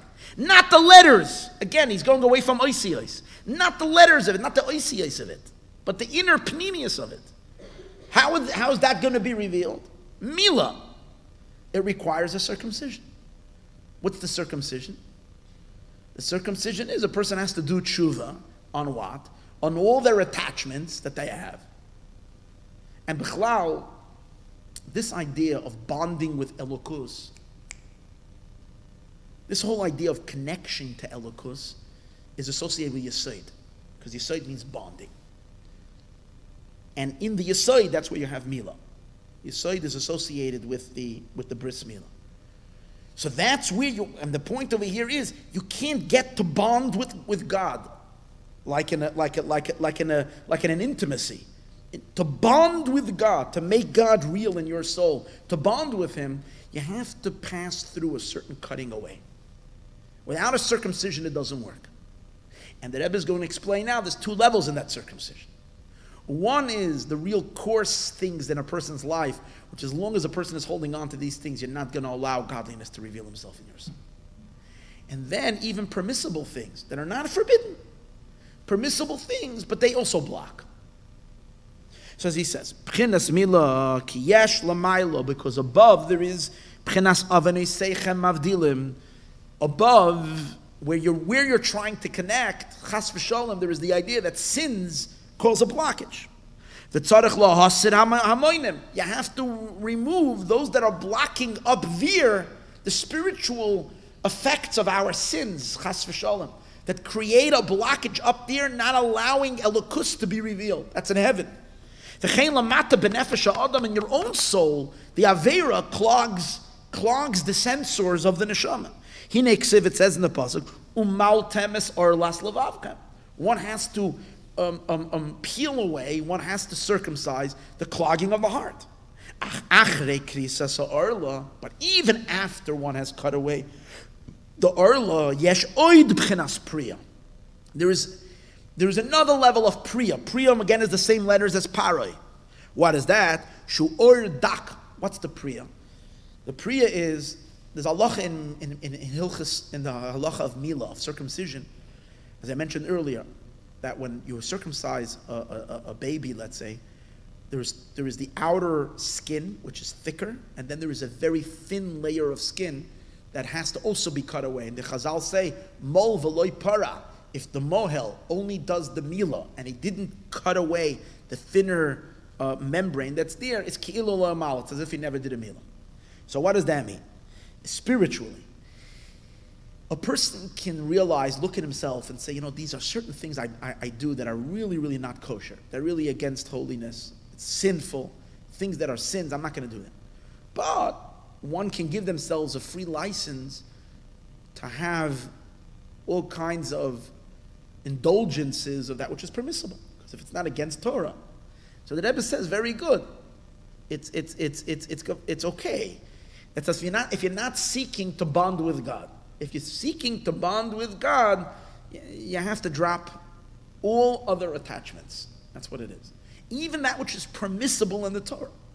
And if you don't want to chas v'shalom do that, because it's too dear to you, your physical pleasures, then even if you cut away the big averis, in regarding to this idea of bonding with the Eibishter, of mi ya'aleh lanu hashamayma, to be able to go up to heaven and firmly attach yourself to Him, it's as if you never did the Milah. Even if you chas v'shalom decided that you're never going to sin anymore and not do bad stuff, but the fact that there are still attachments, pleasures, material things that are not for the sake of God, they're just personal, material, physical enjoyments and pleasures, or whatever they are, pursuits and things like this, these things are in the way. As he says, Ki yesh oid b'chinas priya shu ordak hamachase v'choyfe v'hu b'chinas taivas gashmiyim, which are physical pleasures, shemaklipas noiga. And that's the difference. The thick skin corresponds to sholish klipas atmeos, to the three impure klipas, which we know in Tanya it says that all sins are related. Everything that's not kosher derives its energy from the three impure klipas, things that are they don't have no good in it. It's real evil. But then there is another klipa called the glowing shell. The glowing shell, it's all permissible things. But it's still a klipa. It's still a shell. It's still blocking. It's just that we can use it for the right things, we can elevate it. If you don't elevate it, which means someone is using them just for the sake of their own pleasure, not for service of God, then you're not elevating it. It remains a klipa. If it remains a klipa, it remains a blockage. Shehu l'dvarim shel heter, 1 minute, which is to permissible things. Hamachasim, that block or mastirim or Hashem and conceal the light of a God. V'chein afilu, and the Rebbe says, take a look. This is in order for godliness, pure alakus, in order for the Eibishter to reveal himself in your neshama, you can't have chas v'shalom and arla. You can't even have that thin membrane. You have to cut it away completely. And he goes so far, he says, V'chein afilu b'chdei sheyizgala olav b'chinas markava. Even if you're not going for a revelation of elokus, of Eibishter, you want a revelation of angelic beings that love God. I love this. Even if you just want that, like, what was the last time you wanted that? Even if you want something much lower, the Alter Rebbe says, that you should have his galus of the Merkava, of the chariot, Pnei Aryeh, the face of the lion. In other words, you want to love God with the love of the Malachim. You want to love God with the love of the Shoyer. You want to experience that. Shehu b'chinas ava v'yirativim, which means you want natural love. Earlier he spoke about more intellectual love and fear, which comes from perceiving God. Because in Tanya he speaks that there's two types of love. There's intellectual love and fear. It comes from really connecting to the Eibishter with your intellect. Then there is a more instinctive love and fear, which is related to the angels. They're instinctive. That's why they're called animals. They're instinctive. So let's say if a person wants to Wi-Fi or synchronize himself with the Malachim and love God with their love, kind of be swept along with their fervor and their excitement, even for that, you have to pass through the Chashmal. Because what does Yecheskel see when Yecheskel had a vision? He saw a Chashmal, and then past the Chashmal, he saw these beasts. What's Chashmal? Circumcision again. Chashmal. Mal is Mila. You need to have Chash means silent, and Mila, you have to silence all the taiva. Mila, cut it away. You have to pass through a certain detachment. That's the idea. You have to detach from other things. And that's much lower than experiencing the man on top of the throne, which is the Eibishter through intellectual perception of God, and have the higher love and the fear. Of course, you can't do it. Mi yala lanu hashamayma. If you want to go up to heaven, you need to have a milah, and then you can have soifei tevis of mi yala lanu hashamayma as yud kei vav kei. You can have a revelation. He makes if it says ve'era, that Yecheskel says, I've seen. And from the middle he saw ke'en hachashmal. He saw the chashmal. Chashmal, what does that mean? And then there is the dumus of the four chayos. So therefore, it requires a complete purification. But now the Alter Rebbe feels for us. And the Alter Rebbe says, how in the world are you going to accomplish this? How in the world is someone going to drop all their pleasures? I mean, what are you asking of me? We're asking for a person to give everything up. You're saying, well, in the end, you're going to perceive something much higher and much deeper. But how do we get yes?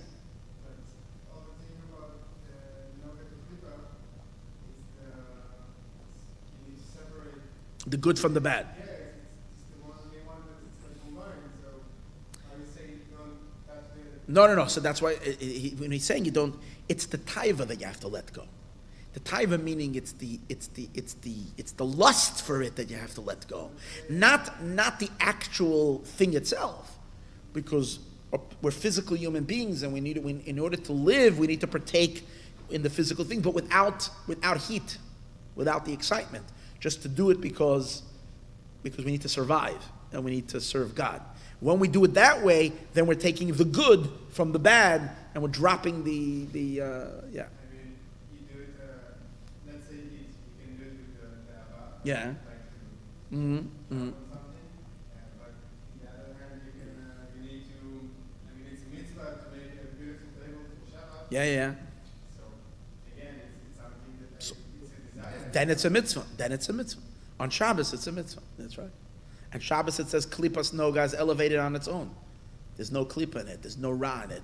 Noga itself on Friday is elevated. Yeah. But other than that, yeah. But how does one bring himself?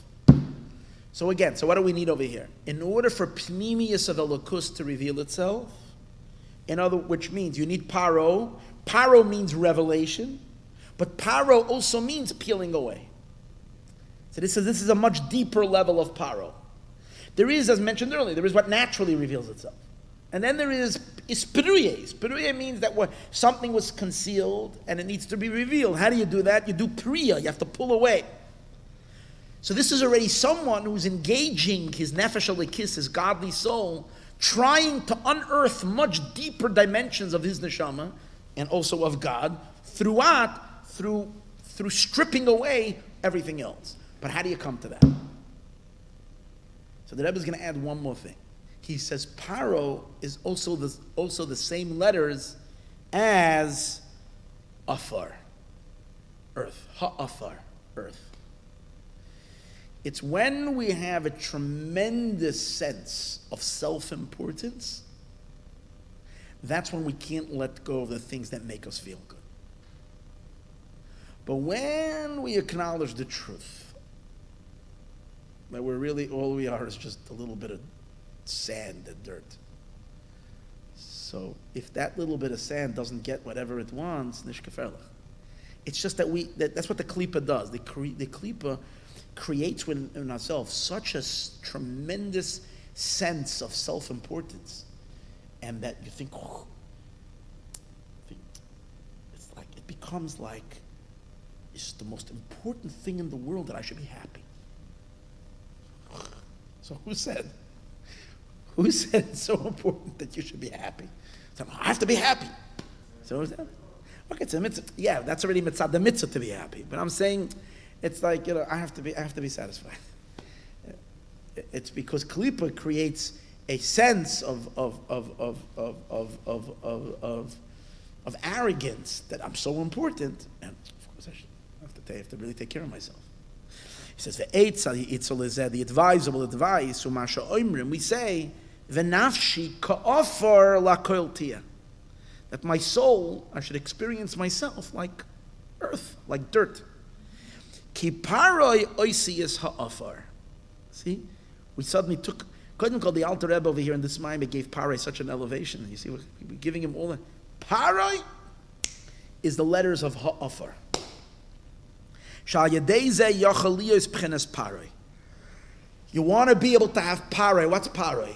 Paroi means peeling away, which will lead. You see, there's three perushim in paroi over here. Paroi means it should reveal itself. The pneumius of the neshama should reveal itself. The pneumius of godliness should reveal itself. In order to do that, you have to peel away that which is blocking. But how do you peel away?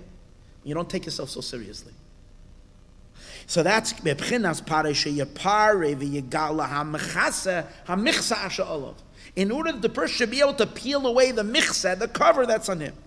Kamosha Kosav, like it says, upara es roisha isha. Now, the way the pasuk is generally spoken of is in a very negative state. We're talking about a woman that is accused of adultery. Her husband is suspicious of her, the sota. He brings her to the Beis HaMikdash, and it says they take off her hair covering. They expose her hair. And the idea is because she acted in a non-sneistic way, so she has to be ashamed, and she stands in the Beis HaMikdash with her hair exposed. That's in the physical story down here. But the pneumiistic story is, we're dealing with a neshama who became a sota. What does that mean? Every neshama is supposed to have one husband. That's God. If chas v'sholom, someone is deriving pleasure from what? From klipa. That's called adultery. The neshama is receiving life from the klipa. So we want to fix this neshama. How do we do that? We want to uncover her head. Upara es roish. The head of the neshama, obviously, the only reason this neshama was getting involved in negative things is because it wasn't in touch with her own head. What's her own head? Her own panemius. What's her own panemius? Her fear of God, her love of God. That's what every neshama has. And that's the reason why the neshama was hanging out with the wrong people. Was being secluded in with the wrong people. What does that mean? Was seeking pleasure from all the klipa because she's not in tune with her own deep.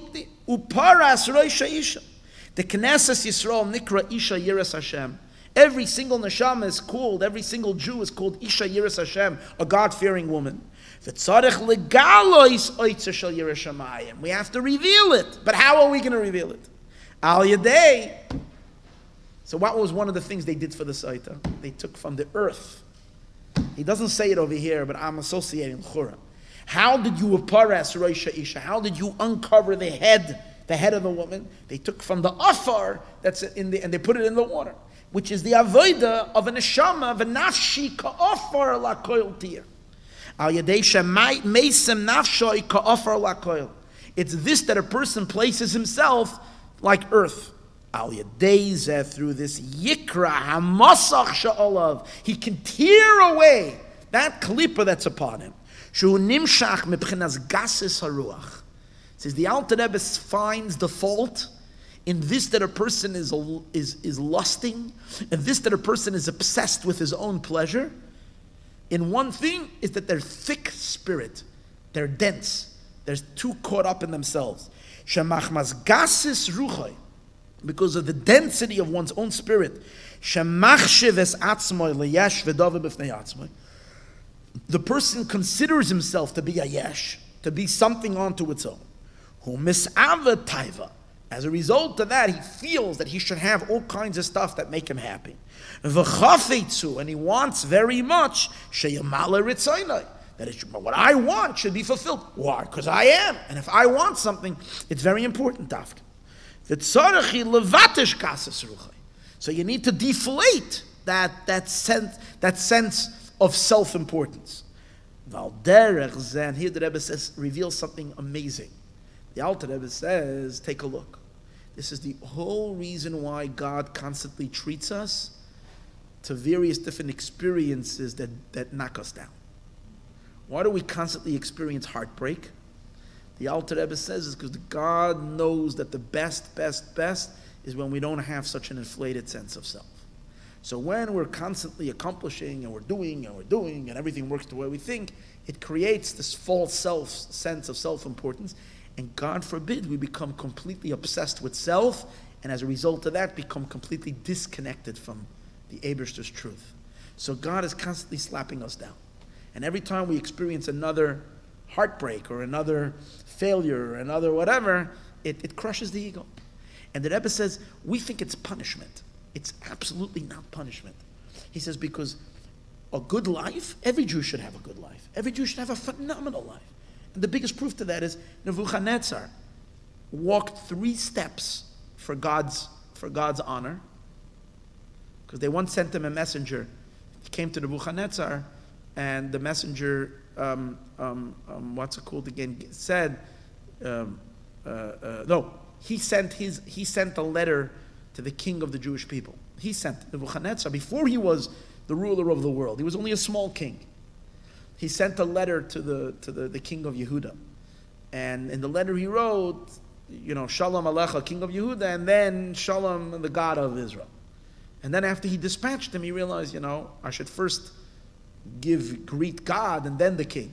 So and the guy had left already, so he stood up 3 steps, and he walked 3 steps and called him back. So for those 3 steps that he walked, he was given reward to become literally the king of the whole world, the ruler of the whole world. So the Rebbe says, there isn't one Jew who didn't walk 3 steps for God's honor. So every Jew should have everything in the world that Nebuchadnezzar had. So why in the world does God make it so hard, parnasa and stuff? The Alter Rebbe says, it's only because the Eibishter knows how good it is for us when our hearts are a little crushed and humbled. Because then we're a keli for the ultimate good. The moment we become smug and self-centered because of having, like the pasuk says, Vayishman Yeshurin, the Jewish people became fat. Vayiva, they rebelled. As he says, and all the sufferings that come, all the pains in this world, that come to a person, it's not punishment. Why? It's not because of punishment that a person is not worthy to sit in the delights of this world. We find by Nebuchadnezzar, because he walked 3 steps to honor God, they made him king over the whole world. Not only him, 3 generations he had power.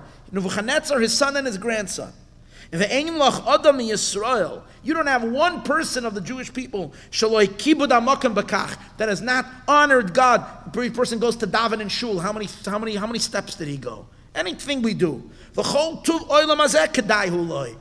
the goodies in this world is worthy. Should come upon every person. The only reason there is Yisurim is it comes to bang the person down, to humble him, and to diminish and to lower down his thickness of self. Chazal say, one rebuke works better than, I think, all the Nevi'im, or something like that.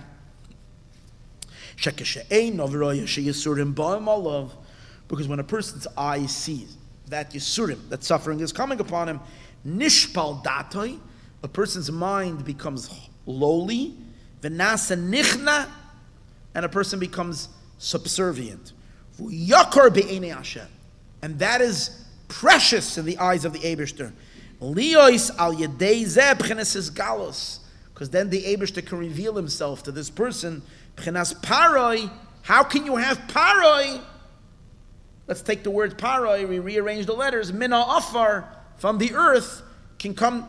Why? Because when you feel crushed, then you suddenly start taking God seriously. Then you want a relationship with God. And then you realize, if I don't have everything I want, it's okay. So you can pull yourself out, chas v'shalom, from all the klippas. Okay, so that's a deeper paroi. This is paroi, oisios, higher level. Torah now in Torah. So this is gili. So what's paroi? Bottom line, what is paroi? Paroi b'kedusha, the ultimate paroi b'kedusha, the desirable paroi b'kedusha, is a paroi of kedusha that comes through deep work, which involves priya, which, as we explained before, that whole avodah, and that exposes the innermost of one's neshama. Now, the Torah. Now, remember, the whole Maimer follows the theme: Torah, Yisroel, and Iraisa. The Eibishter, the Torah, the Jewish people, Sasim v'Galim. And our avoda is to be Megala the Sasim. The hidden part should be revealed. That's the real Ispiruyim in it. That's the real. But he's going to explain that even when one accomplishes this paro experience, it needs to be to the very, very, very end. Because if it's not to the very, very, very end, if you're not squeezing out the pnimiyus shebepnimiyus, if you're not getting to the hidden oil that's in the olive, if you're just like working on the chitzonius, it's possible that what? Paroi, the gilui alakus that you have, Cholem, he's dreaming, and as he said in the beginning, I said, Cholem, he's just a Cholem on top of you, he's just a little nakud on top of the letter. It's not going to prevent you from the 7 skinny cows. You might experience holy emotions, but it's not going to translate into permanence. And that's what he's going to explain over here. Taimim, song. Nekudois and nekudois. Tagin and crowns and oisios and oisios. And what we really want to get to, which level do we want to get? To the pnimius of the pnimius. And what is that? What is the taimim? What is the now in Torah Shebeksav we know what taimim are. What's taimim? In Torah Shebeksav it's the song, the trup.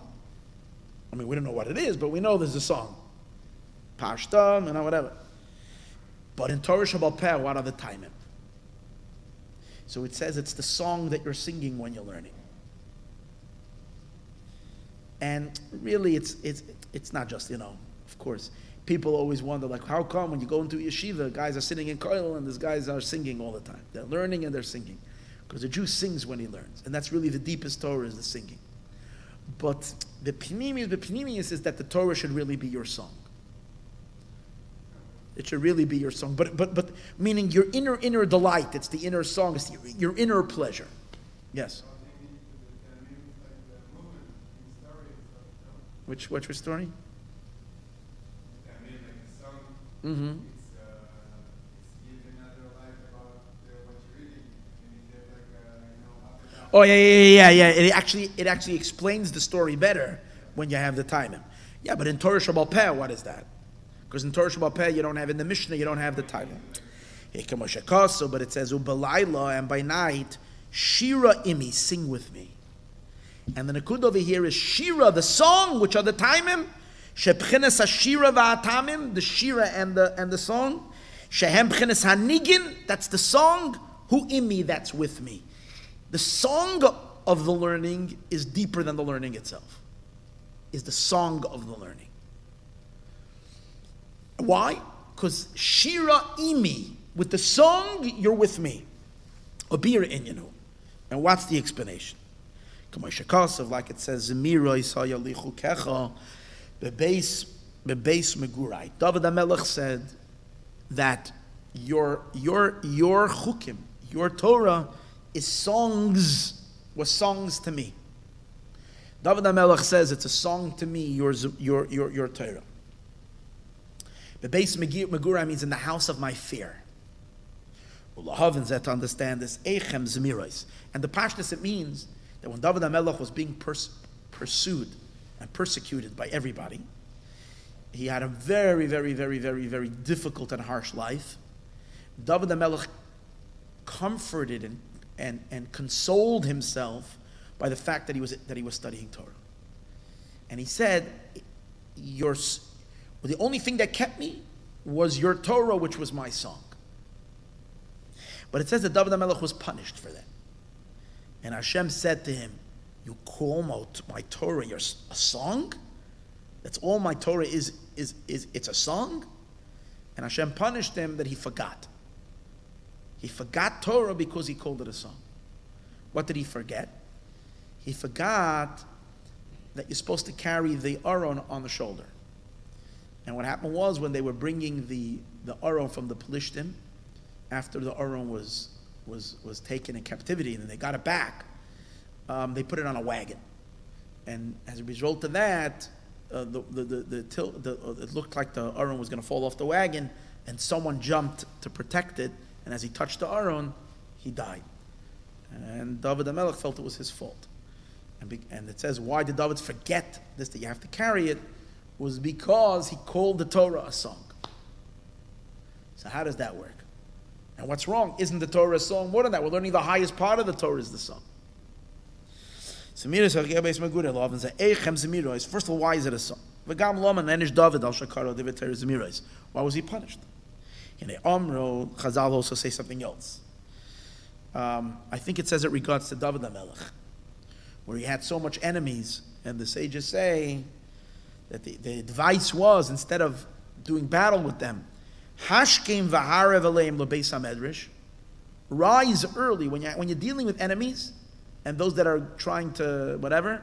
Instead of fighting them, going to battle, rise early and go to the Beis Medrash early, and stay up late at night in the Beis Medrash, and you'll see they're going to fall apart on their own. That's what the Gemara says. Hashkem v'harev aleim lebeis hamedrash. Rise early and go to sleep late, because you're studying Torah, you're in the Beis Medrash. You can see you have no one to fight with, because they're just going to disappear. The Inyan who the idea is the Chsiv, it says. So what does this mean? This lashon, Hashkem v'harev aleihem, upon them. The Inyan who, what do you mean? Why aleihem? What are you doing it upon them? You're going to the Beis Medrash. What do you mean aleihem, upon them? You're not upon them. You have enemies. You have people making you chedreit, whatever.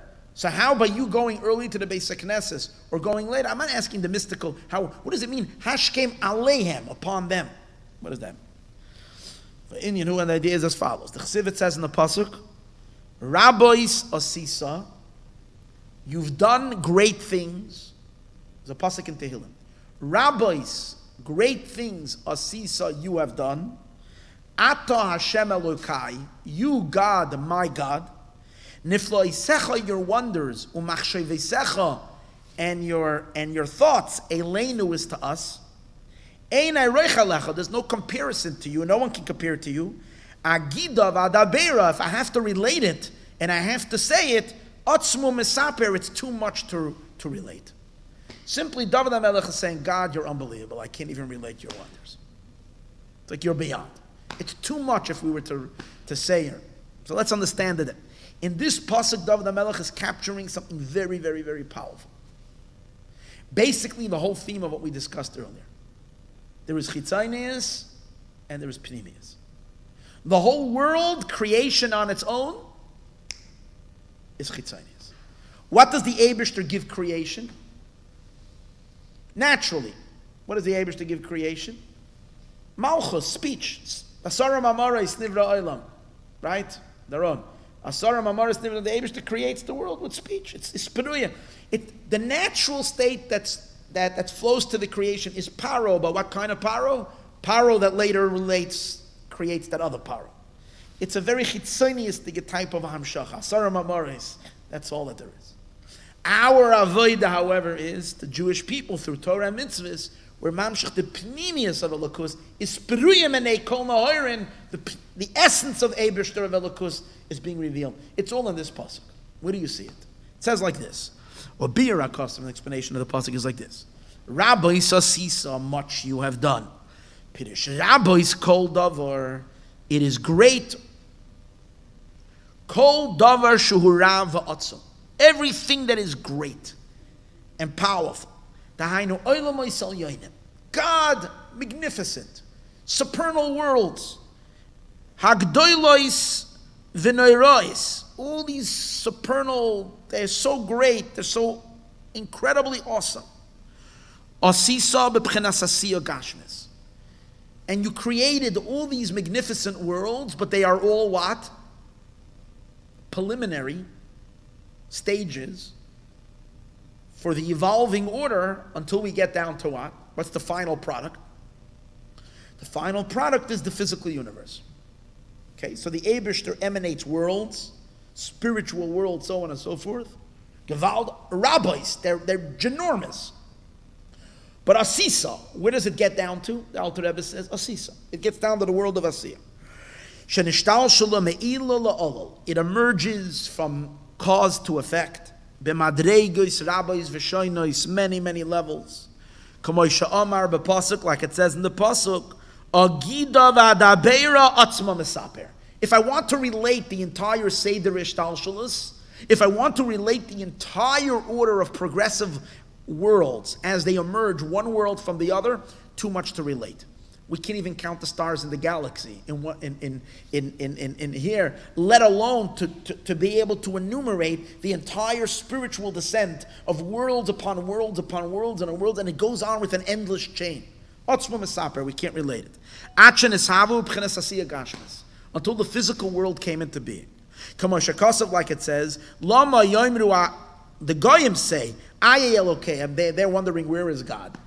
They don't see him. Why don't they see him? Because God is camouflaged. Why is he camouflaged? Because he created the world through what? So many worlds preceded our world, and every world, what is every world? Every world is another layer of what? Of concealment.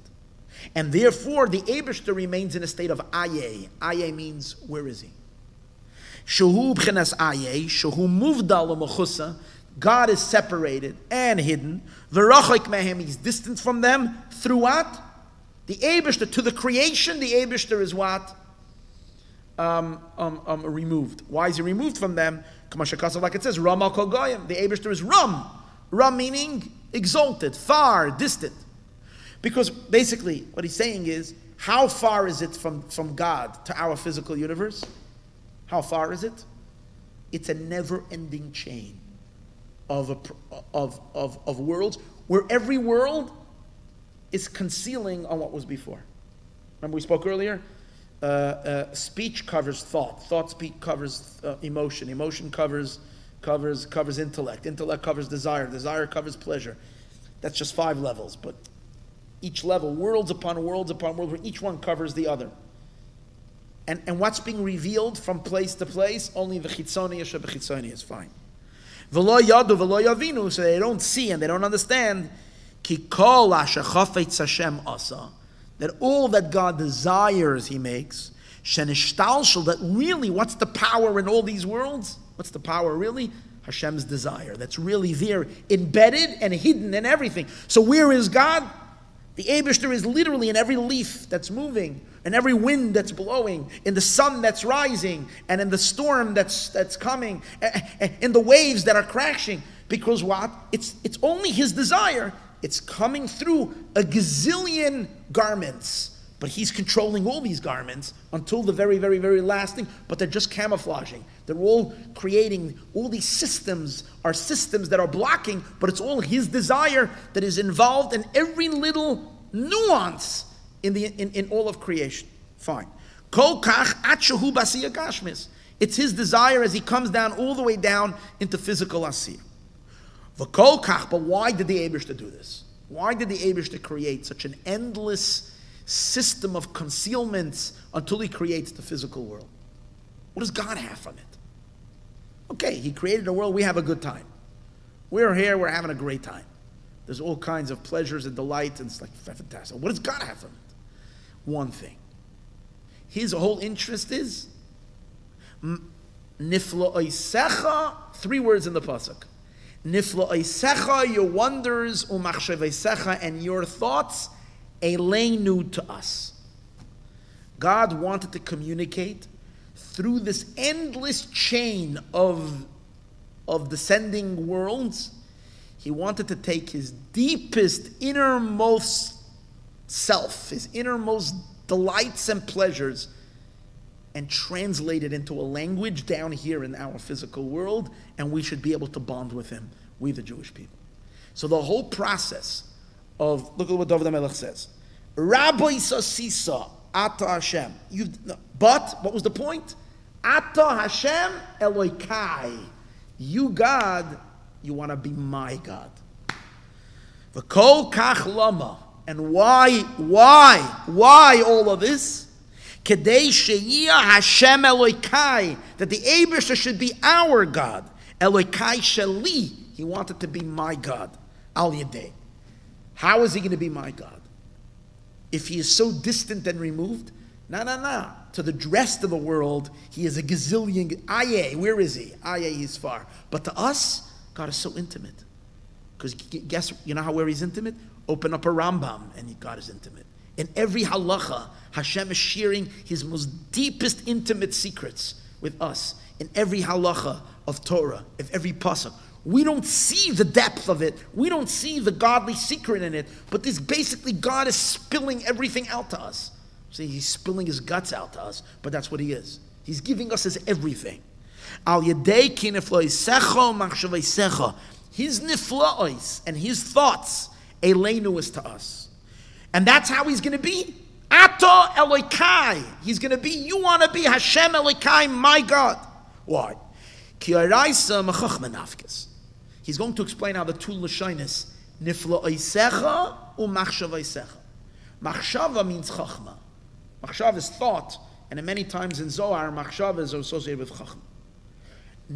Nifla'os comes from the word pele. What's pele? Pele is what we don't understand. It's beyond chachma, referring to keser. So he's saying even though Torah comes from chachma, it only emerges from chachma. In essence, it's totally infinitely beyond any kind of an intelligence. It's Ein Sof. Pirish Iker is galus sahima chachma. The main is galus of Torah is from chachma.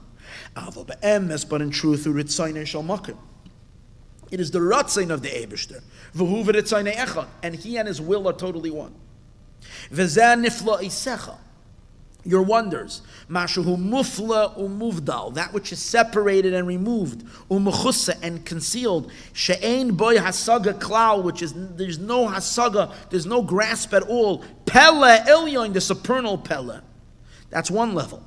Machshaveisecha ubchenes chachmi ilah is much lower, but it's still the supernal wisdom. Nimshach eleinu is drawn to us al yedei Torah, through the Torah. And what are we saying? Okay, so what he just did was he drew a contrast between God's relationship with the world at large, an infinite chain of separation. But why did God do that? Because He wanted to create the physical world, the lowest, and over there plant His children, plant the Jewish people, and over there give us His everything.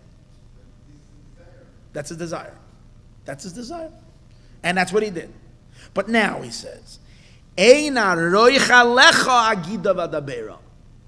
does that mean? There's no comparison to you, Agida, with Otzmo Mesaper. In order for it to be such an ishtalshalus and such a great Yerida, and I think he means over here, not the Yerida of creation. That he spoke already about earlier. That's Rabbi Seisisa. That's not. Now he's talking about something else.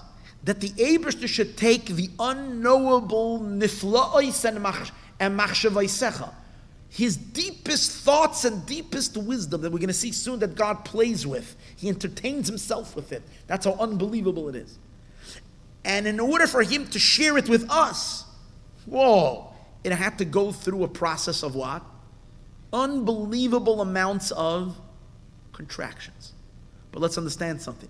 When the Torah contracts, it's not being diminished. It's not like creation where the energy is being lessened and lessened and lessened and filtered and screened and lessened. What's happening to it is it's being compressed. But it's being compressed through a gazillion compressions. But it's compressed. It's a zip drive. It's the entire thing as it is, but so it's coming down through world after world after world, being reinterpreted in every world, but it's not losing any of its potency. Because it's the maflois and the machshavos of it. And it's kliyos shtalshus viride gedoyle kol kach mebchinas gevoya v'nala ma'oid. From it to come down from so high, ad bchinas mata ma'oid, until it comes down so low, hutzrich liyos kama mina oilamois. There has to be many worlds, ein mispar meminim shainim, without an end. In other words, the Eibishter creates all these worlds as mediums to bring the Torah down to us. Hayesh mispar, like it says, Hayesh mispar legedudav. Is there a number to his troops? Uksiv elaf alafim yeshamshuni, that there is yeshamshuna. There is thousands that serve him. Veribay devavin, and tens of myriads and tens of millions of them. So the Gemara answers that v'hu mispar gedud echad, v'heichal echad. This is the mispar of one gedud and one heichal. But how many hachalas are there? Ein mispar, v'eichalos ein mispar. Afal pikein, nevertheless, kulam ein areichel lecha. They're all nothing to you. Shafilu b'chinas hagava ma'oid. Even the first level, that's so high. Shu shoyrish eschalas eshavus, which is the beginning of the beginning of the beginning of the worlds of coming into being. Makamokam lagaba mahusay v'atzmusay yizbarach, to the Eibishter himself. Ein lo erech. They have no value at all. Klal she'ena me'erkoi v'loy mahusay klal. They don't have any of his substance. Ma'achashu b'chinas nivra, because even the highest level is already a creation. Oy netzal, or if it's not a creation, it's an emanation. V'yeshle hascholas gevul, and it has a beginning. And if it has a beginning, it's gevul, it's limited. Ma'ashen kebeboiri yizbarach, which in the Creator himself, the kula kamei kala mamash chashiv, the entire system, this entire project, this entire endless chain that never ends, that goes ever, at the very beginning, at the very tippy top, it's also nothing. The beginning and the end are equal to him. Even the lowest level and the first level are all absolutely equal before him. In other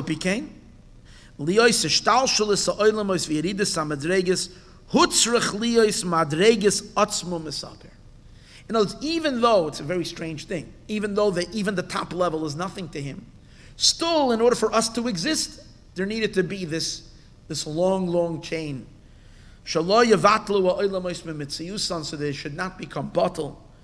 What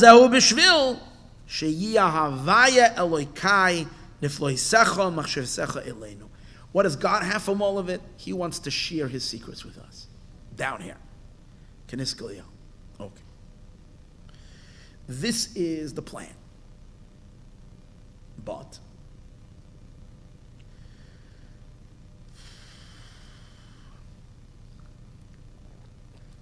up till Matan Torah, up till the Torah was given,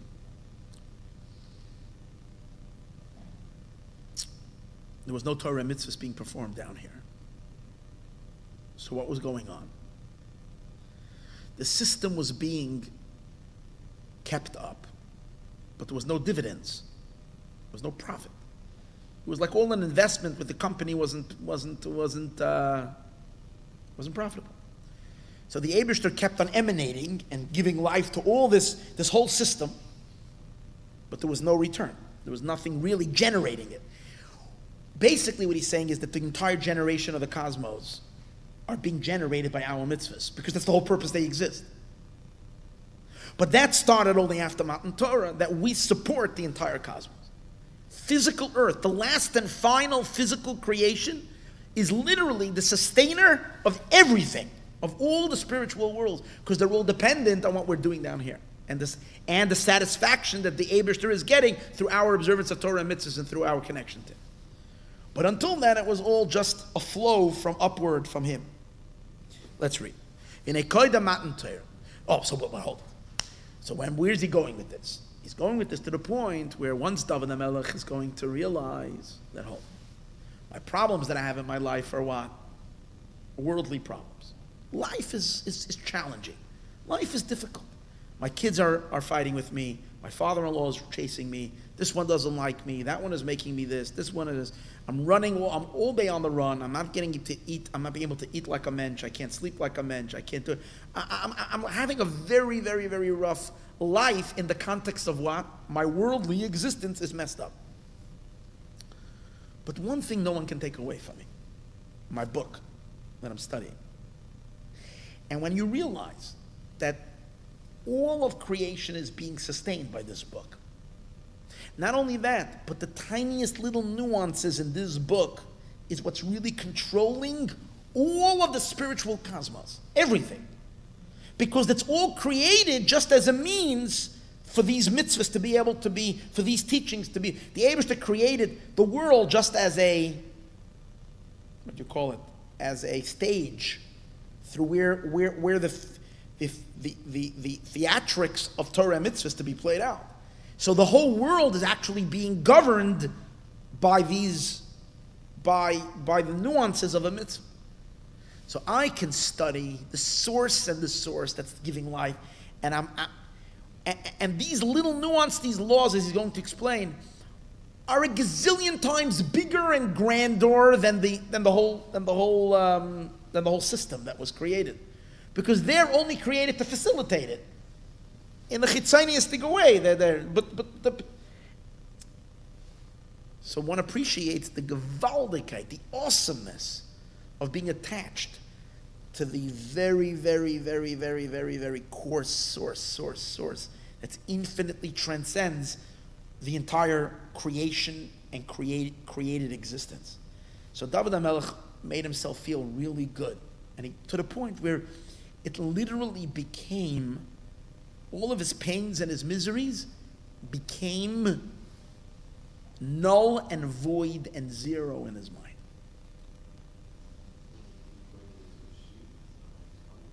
Oh, and that was his song. And that was his song. But if that was his song, why was he punished? We're going to see soon why he's punished. But first, let's see what he was comparing to. And that was his pleasure. That was his song. It was like, wow. He appreciated how all of creation, all of existence is not even one little crumb of one teaching of Torah. And the creation is only created to facilitate these mitzvahs to come down over here. But really, these are the oimek machshava of the Eibishter. So how can he feel any pain? How can it mean anything to him? Let's see. The upper and the lower worlds were being sustained by the Eibishter's kindness.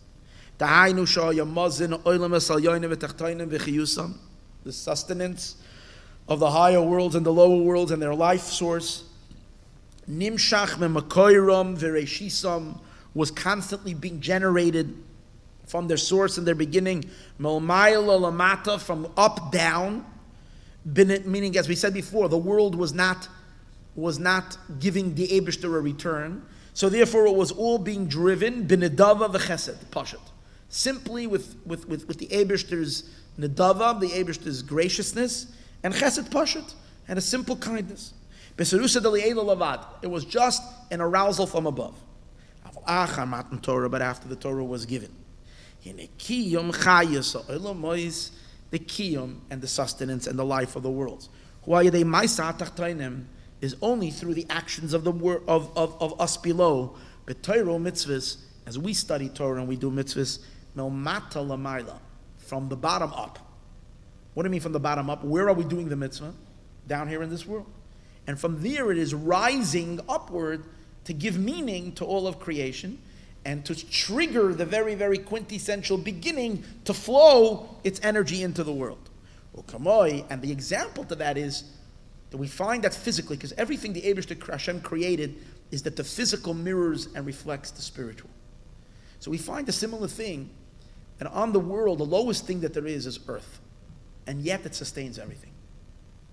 Because plants come from the earth, animals sustain themselves from the plants, and humans, in order for them to live, need to either eat the plants or eat animals, which animals eat the plants, which come from where? From the soil. So ultimately you see that the soil is the lowest, but it sustains everything. Similar to that, the physical earth, and the Torah and the mitzvahs that we do, which are called the produce that we do from this world, is really what sustains all the angelic spiritual beings in all the upper worlds. And just like, for example, this physical earth, that sprouts forth all kinds of delightful things, which they serve as the sustenance of man, the kiyum v'chiyusoi, and his kiyum and his chayus, and even when a person eats from animal, his main growth and his main life, shal habal chay, of the animal, what it eats from the earth.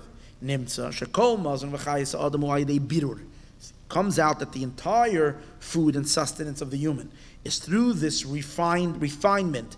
It has to be extracted, because you can't sit and eat earth. If you eat earth, you're going to die, chas v'shalom. It needs to be extracted through a certain process where the earth gives its nutrients and its good stuff into the healthy vegetables or fruits or whatever it is that are there, and that's how you gain the good. Same as also, the physical earth itself doesn't sustain heaven. It's the process of Torah and mitzvahs which takes out the godly sparks that are in the physical earth and elevates it, and performing Torah and mitzvahs and so on and so forth that's the way, that's like the food, that's the peiros that sustain everything. All of the entire system above is sustained only through what? Through Torah and mitzvahs. The sustenance of the supernal worlds, they receive their chayos min ha-Torah sheba'olam hazeh, from the Torah that's studied down here in this world. That's basically what it is. All of creation, all worlds, they're literally being sustained by Torah that is learned tonight over here, and in other shuls and in other places across the world, where people are learning, debating, discussing, keeping the world in existence. Now it says in the pasuk, it's gewaldig. Sal salah b'trei memicha. So the Gemara says that the Talmidim did not know, what does it mean, sal salah? What's this mean? They never came across such a word, sal salah. What does sal salah mean? So Beruria, the wife of Reb Meir, she said, she was the one who knew the meaning of sal salah. She said it comes from the meaning word combing. Yeah, combing, you comb the hair. And but what does it mean? When you study Torah, any subject you learn in Torah, you end up immediately going into a massive mess. That's what happens when you study. Because when you try learning anything, Hilchos Shabbos, anything you try to learn, you're gonna get so confused because you get into such contradictions. Here you learn like this. Here it says like this. And what do you have to do? What is Gemara? Gemara is trying to untangle all the brises. The Gemara starts off with a big. You ever see a situation where you have a couple of strings that get tangled and you have to untangle, and work on it this way? That's what the Gemara is doing. The Gemara is constantly just doing one thing, untangling. Because the Gemara, I'll ask you a question. Here it says so. The Brisa says so. Then there's a third opinion that says so. So the Gemara says, this is talking in this case. This is talking in that case. This it can't be that, because this Brisa contradicts that. So again, it's tangled. Then you try again to untangle. So what you're really trying to do is untangle. What are you untangling? You're untangling God's hair. Why? Because every halacha is coming from the oimek of the Eibishter's brain. Where does the hair come from? The hair comes from the head, where the head is next to the brain. So what's really happening is every halacha is a long strand of hair, a singular strand of hair of God. Because it's the infinite, unknowable, unfathomable. It's coming, as we said earlier, even higher than Chachma. That's why the hair is not even in the brain. The hair is in the skull. The skull is Keser. It's coming from the oimek pnimis of the Eibishter's machshava. But as it gets down lower here, what happens with the hair? They're all tangled. So the pasuk says, "Salsala, comb the hair. U'terei memucha." It's going to elevate you. To where is it going to elevate you? To the very tippy top of the hair, which is where it's emanating from, which is in Keser, in Aflisecho Machshaveisecho. So ve'inyan ka'adam shemesalsal b'saroi, like a person combs his hair. She'ekol nima b'fnei atzmoi.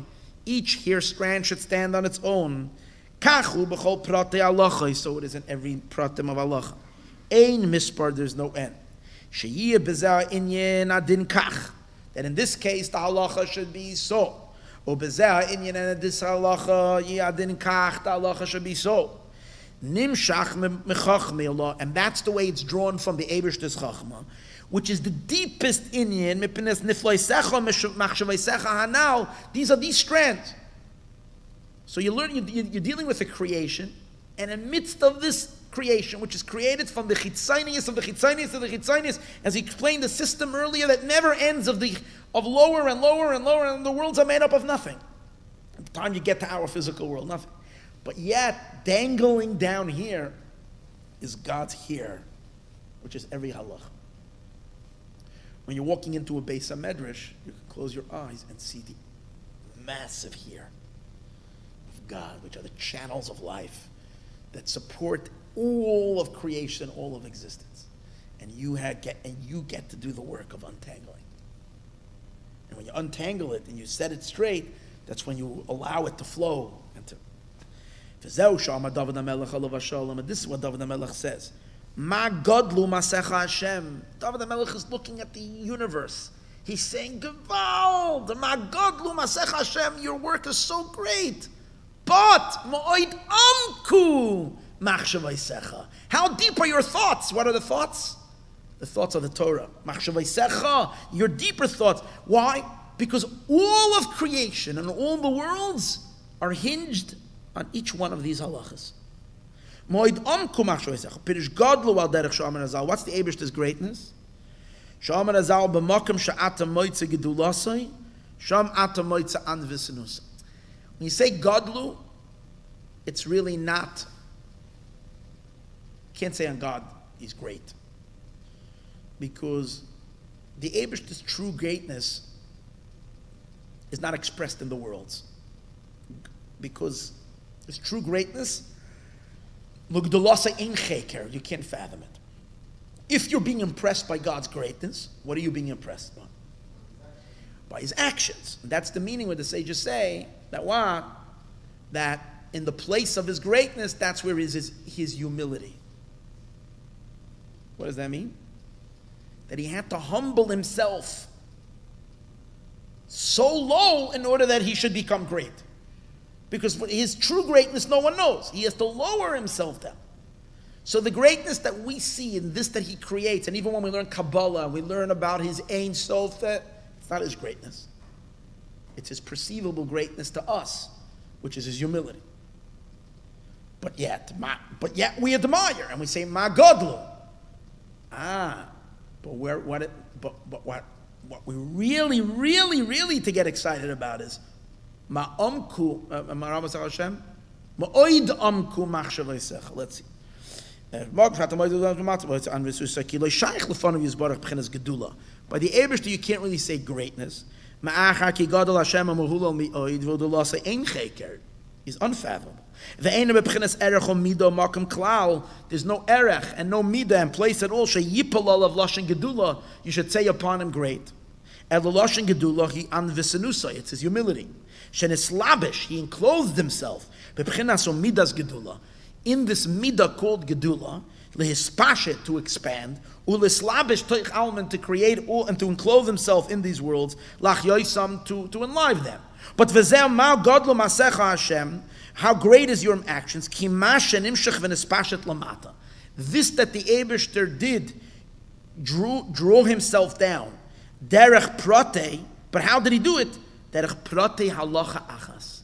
The Eibishter channels his energy to create all the worlds through one halacha.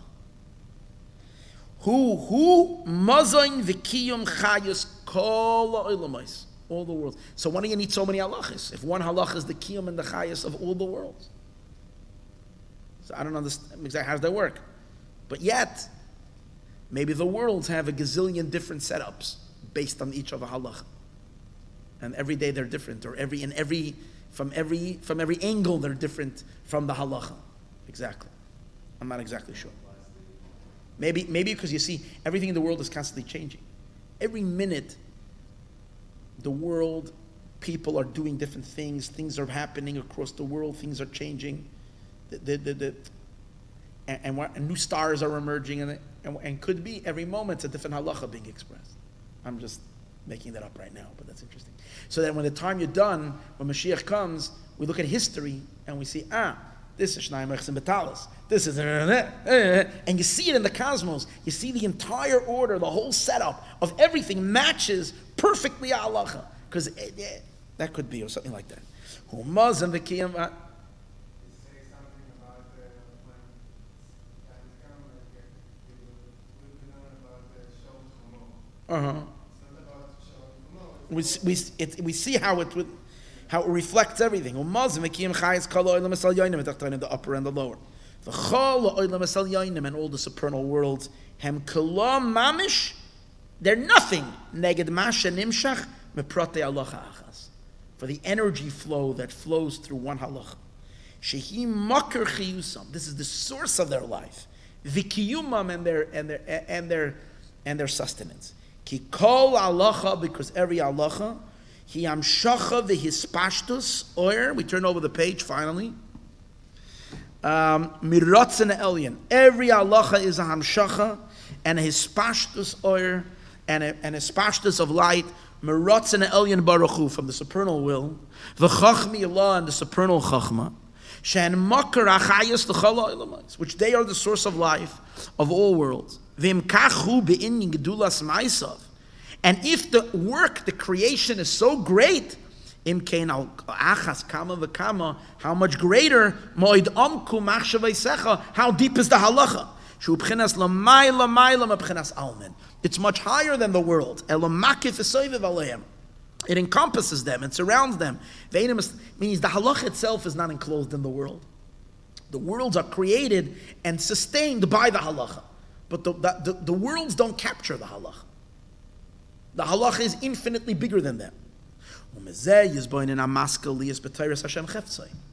And when one contemplates and realizes this, we could not stop learning for a moment. This becomes one's complete obsession and joy. Like it says, all desirable things can't compare to it. It doesn't only say your desires. Any desire can't compare. Even God's desire that God created a world. That's chafetz. Hashem kol ha'shachafetz asa. You hear what he's saying? Chafetz Hashem asa. The Eibishter creates worlds. It's chafetz Hashem. Hashem desired. But kol chafetzim, even that chafetz, that's the chafetz behind the cosmos, lo yishvu ba, can't compare to one halacha. V'shamayim u'ba'aretz. V'shamayim em ha'olam esalyonim, and shamayim are the upper worlds. V'lo yishvu ba, they can't compare to her. Shekulam em kelam mamish. They're all literally nothing. Be'erech halacha achas. Compared to one halacha, shu mebchenes nefloisecho machshaveisecha hanal. It's from the neflois and the machshavos that infinitely transcend all worlds and all of creation. Be'idra, like it says in Idra, which is a portion of Zohar, shahalochis and b'chenes hanimin v'sarois, that the halachis are here strands, shalmaila, v'chol nima lohit la'almen stimen. And every here, lohit, I think, illuminates, or lohit, a fire, la'almen stimen, to the concealed worlds. K'moshakasa be'etz chayim, shekola nimin v'sarois, that all the hears have mibirur reish peches netzutzin. But where do these here really come from? It's when we study it down here. It doesn't start up there. It's when we study down here, because we said earlier, everything is supported by earth. When we study it down here, we uncover that here up there. That strand. And the tachlis. So we're really making it all happen. It's a crazy world, because you know what's crazy? We're at the bottom end. We're the consequence of everything. And at the same time, so we come after everything. So there's past and future. You realize what's going on here? We are the consequence of everything. We happen. In other words, in order for today to happen, and today had to happen first, like in Australia, first it had to happen up there. But yet, who made it happen? What we did today, our mitzvahs that we do today, made it happen yesterday. So you realize that the past and the future, we're touching upon beyond time over here, because we make it happen for what happens before us, for what generates us and enables us to make it happen. So the whole thing is just a complete impossibility, but that's the way it is. Yeah, the whole building here. And this is the Zemiros, this is the song. He was so excited about the Torah. This was the greatest song. V'tanugim, this was the greatest delight. So what's wrong with that? So if David HaMelech has such a gavaldig appreciation, so give him a break. No, isn't this great? And it wasn't just hypothetical. He literally was able to comfort himself that he shouldn't get depressed or sad from all of his suffering, because by him he was in seventh heaven by having the Torah. He didn't care about his problems. So it's so good. El Shanenash, but he was still punished. El Shakarim Zemiros, and calling it songs. Why? V'loyal Shalamad be'inyan zeh, not because that he learnt in this manner. El al shashipcham bezu hamayla lechud, because he praised them with this praise alone. Shu makar v'chayas kol ha'olamos.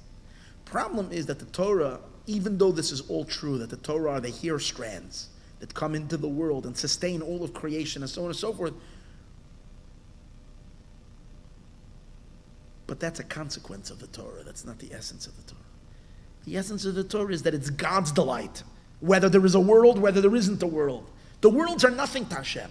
So the fact that the worlds are created from the Torah and are based on the Torah and this, that's all irrelevant compared to the fact that this is the God. On the other side of these strands is who? Is Him. And this Torah is His pleasure and His delight. It's much, much higher from being a sustaining power for all the worlds. Like it says, the Torah says about Himself, I am by Him, by Hashem, Amoin. Amoin means ve'eya shashuyim yoim yoim. Two things. Amoin means I was His clay umnois. I was the keli, I was the Eibishter's blueprint, I was the tool that Hashem created the world with me. But then it says something else. Ve'eya shashuyim yoim yoim. I'm even deeper than that. I am God's delight, yoim yoim, day day. What does it mean in Pirush b'Medrash? Amoin mufla. Amoin az. A different meaning over here, the Medrash says. Amoin means mufla, shuma b'chines pele el yoim, b'chines neflei secha, machshavei secha.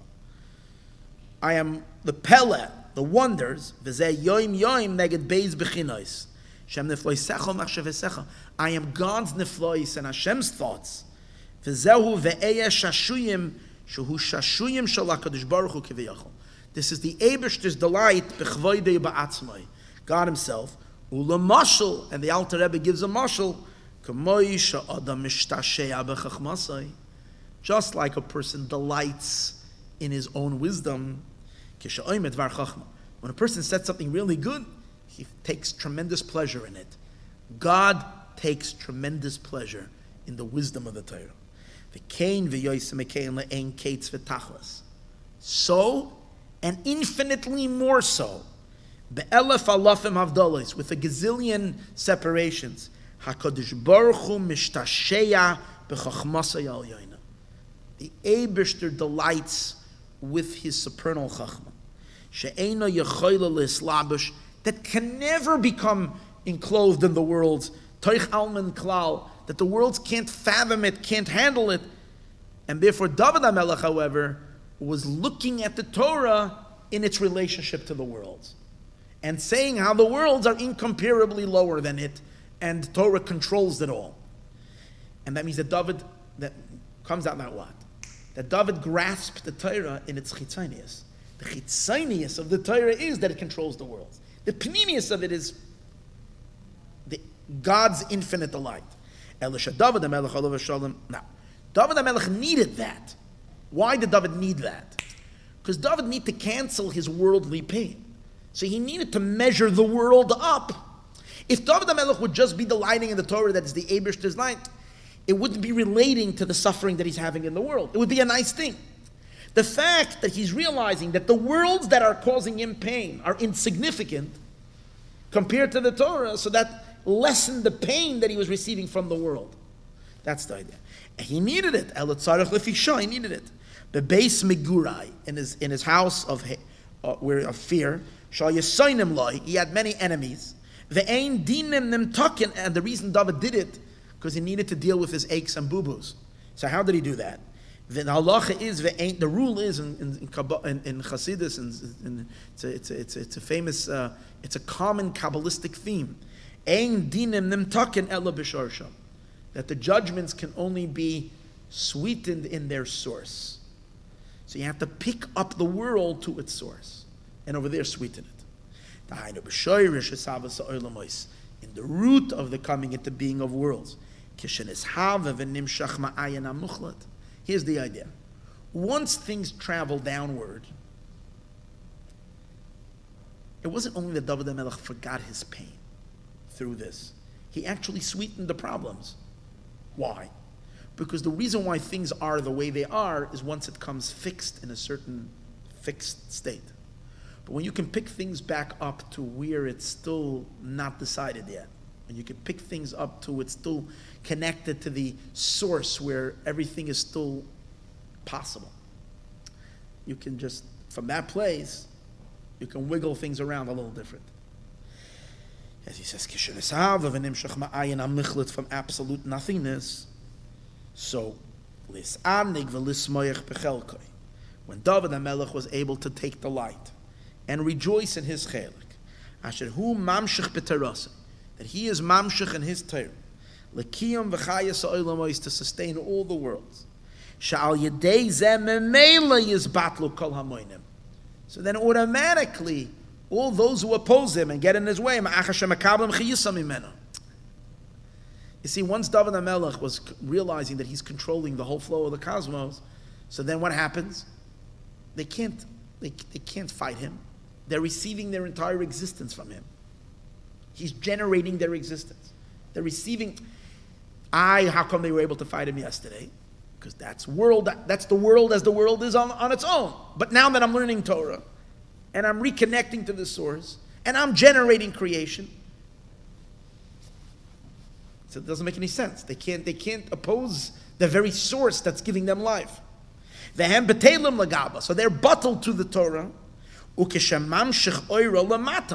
when he draws the light of the Torah down here to be revealed, it will cast upon them, will fall upon them, a masav, a pachad, a dread and a fear, and they are non-existent. They lose their power, they lose their entire force and everything that they have. And that's why Chazal gave this idea, what they said, that if you're having enemies, what should you do? Hashkem v'harev aleihem, upon them. In other words, you have to be, things are, certain systems in the world are working out that you have enemies and opposing forces. Go up to the control box, to that very, very, very source of energy where it's flowing from.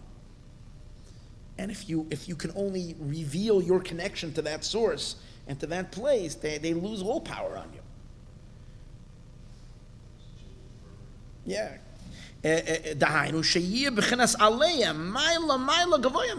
You go much higher than them. In Esek Torah, shu gevoya v'nale mo'oid, shu makar chiyusa. You go up higher, higher, higher, which is the source of their life, because they're dependent. They're chayas they receive from Torah. Elechem im kolim umizbatlem e'aleim. They become battle on their own. Umemela nidachim, and automatic, without having to do anything. You don't have to fight them. They're nidachim. They fall down. Vaharev aleim. This time we have what does it mean? Vaharev aleim. Hainu. Harav means comes from the word night. V'harav aleim, and become dark upon them. So the Alter Rebbe learns Hashke means you should wake up early. So Hashke we can understand. Hashke means go before them. Hashke, get to the Hashkama. Hashke means the very beginning. But what's the lashon v'harav? V'harav means go dark upon them. What does that mean? Hainu b'bchinas nafshi ka'ofar la'koiltia. Make yourself like dirt. Lidaim, to be silent, velizbal, and to endure the suffering that they're giving you. Keniskaliel, sheyir ka'afar va'aretz. For the time being, let yourself be like dirt. Shememenu yotza lechem, which from it comes out the bread. V'chol ashpas mamata lamayla achamat Torah keniskaliel. Just like dirt. Here's the thing: there is a great quality of. See, the Rebbe is an interesting thing. It's not like hocus pocus. I'm going to learn Torah and be mavatal them. There is a certain amount of enduring, taking the pain. Why? Because in order to control the universe, you have to be. What controls the world? The dirt. We said earlier, dirt feeds everything. So when spiritually a person becomes v'nafshi ka'afar la'koiltia, goes back to that, then he sustains, and he learns Torah. He sustains everything, directs everything, and therefore aleim is upon them. And then you separate the good from the bad. What does the earth do? From the earth comes the good from the earth. We said earlier, earth itself is not good. You have to separate the good from the bad. Automatically the ra will fall. I think what he means, hashkem v'harev, what I'm getting right now, again, I'm not sure I'm right, but this is what I think I'm getting. It's a two-prong strategy. Hashkem is to go up to the top. And you're learning Torah, which is that goes here, and therefore you can redirect from there. Harev means you're doing a birur from below. You're becoming like earth, separating the good from the bad from below. Automatically they have no energy and they fall. Because once you take the good out from the bad. And that too is a process of Torah study, because Torah separates the good from the bad. But it involves a certain sense of earthiness, which is, says you have to go low in order to fix it. Going high and going low. They will be like nothing and they will be lost. They don't have any more chayos. So David HaMelech needed this. In other words, David HaMelech needed it because in his life he had a lot of tzaris and he needed to battle them. In truth, this is not the full, complete praise of the Torah. Like it says, Ubalayla, and by night, Shira imi, sing with me, God says. What does that mean, sing with me? It's not about, protecting yourself or chant. No. Sing with me. This is my song. Sit on my lap and sing with me. delight in my delight. Let's share Torah thoughts together. It's the Eibishter's pleasure. See what's going on here? The Eibishter's pleasure. Ubalayla shiroi means shiroi kri. Shira means sing. Shiroi, it's his song. Kri. Dainu shashuyim shel HaKadosh Baruch Hu. It's the Eibishter's delight. Kama shekasav ha'ya etzloi shashuyim. Zeh yeh imi, you will be with me. Kama shekasav yismach Yisroel. Rejoice Yidden ba'oisav, in your Maker. Rejoice in the fact that this is the Eibishter's simcha.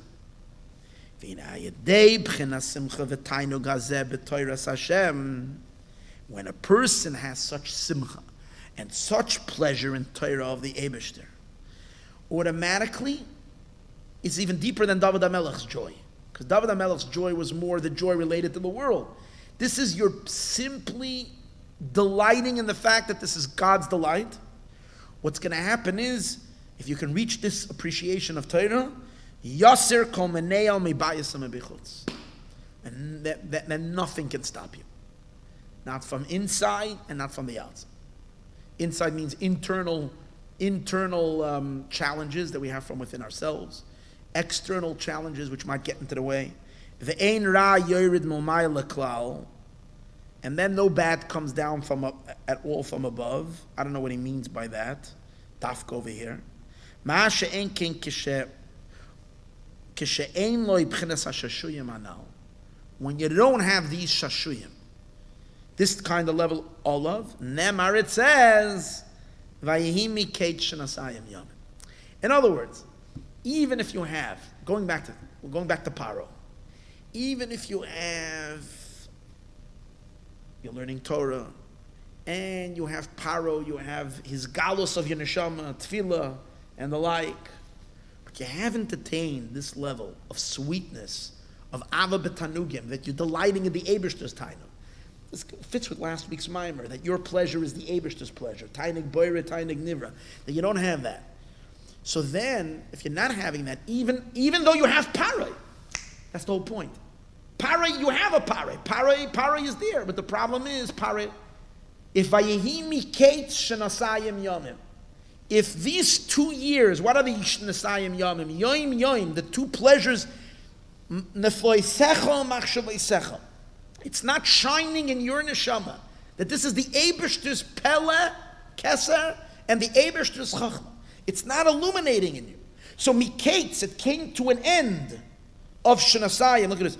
Pirish, shebchines Shenasayim yomim, shebchines yoim, bchines hashashuyim. This level, hanal, hem etzloi bekeitz v'tachlis. They're finished by you. You don't have it. Koloimar she'ein loi bchines hanal be'esek HaTorah. When you're learning Torah, you don't feel it as it's being God's pleasure. Ozu parei chaylein. Then even though you have paroi, you have godly revelation in prayer and the like, but paroi is going to be chaylem. He's going to be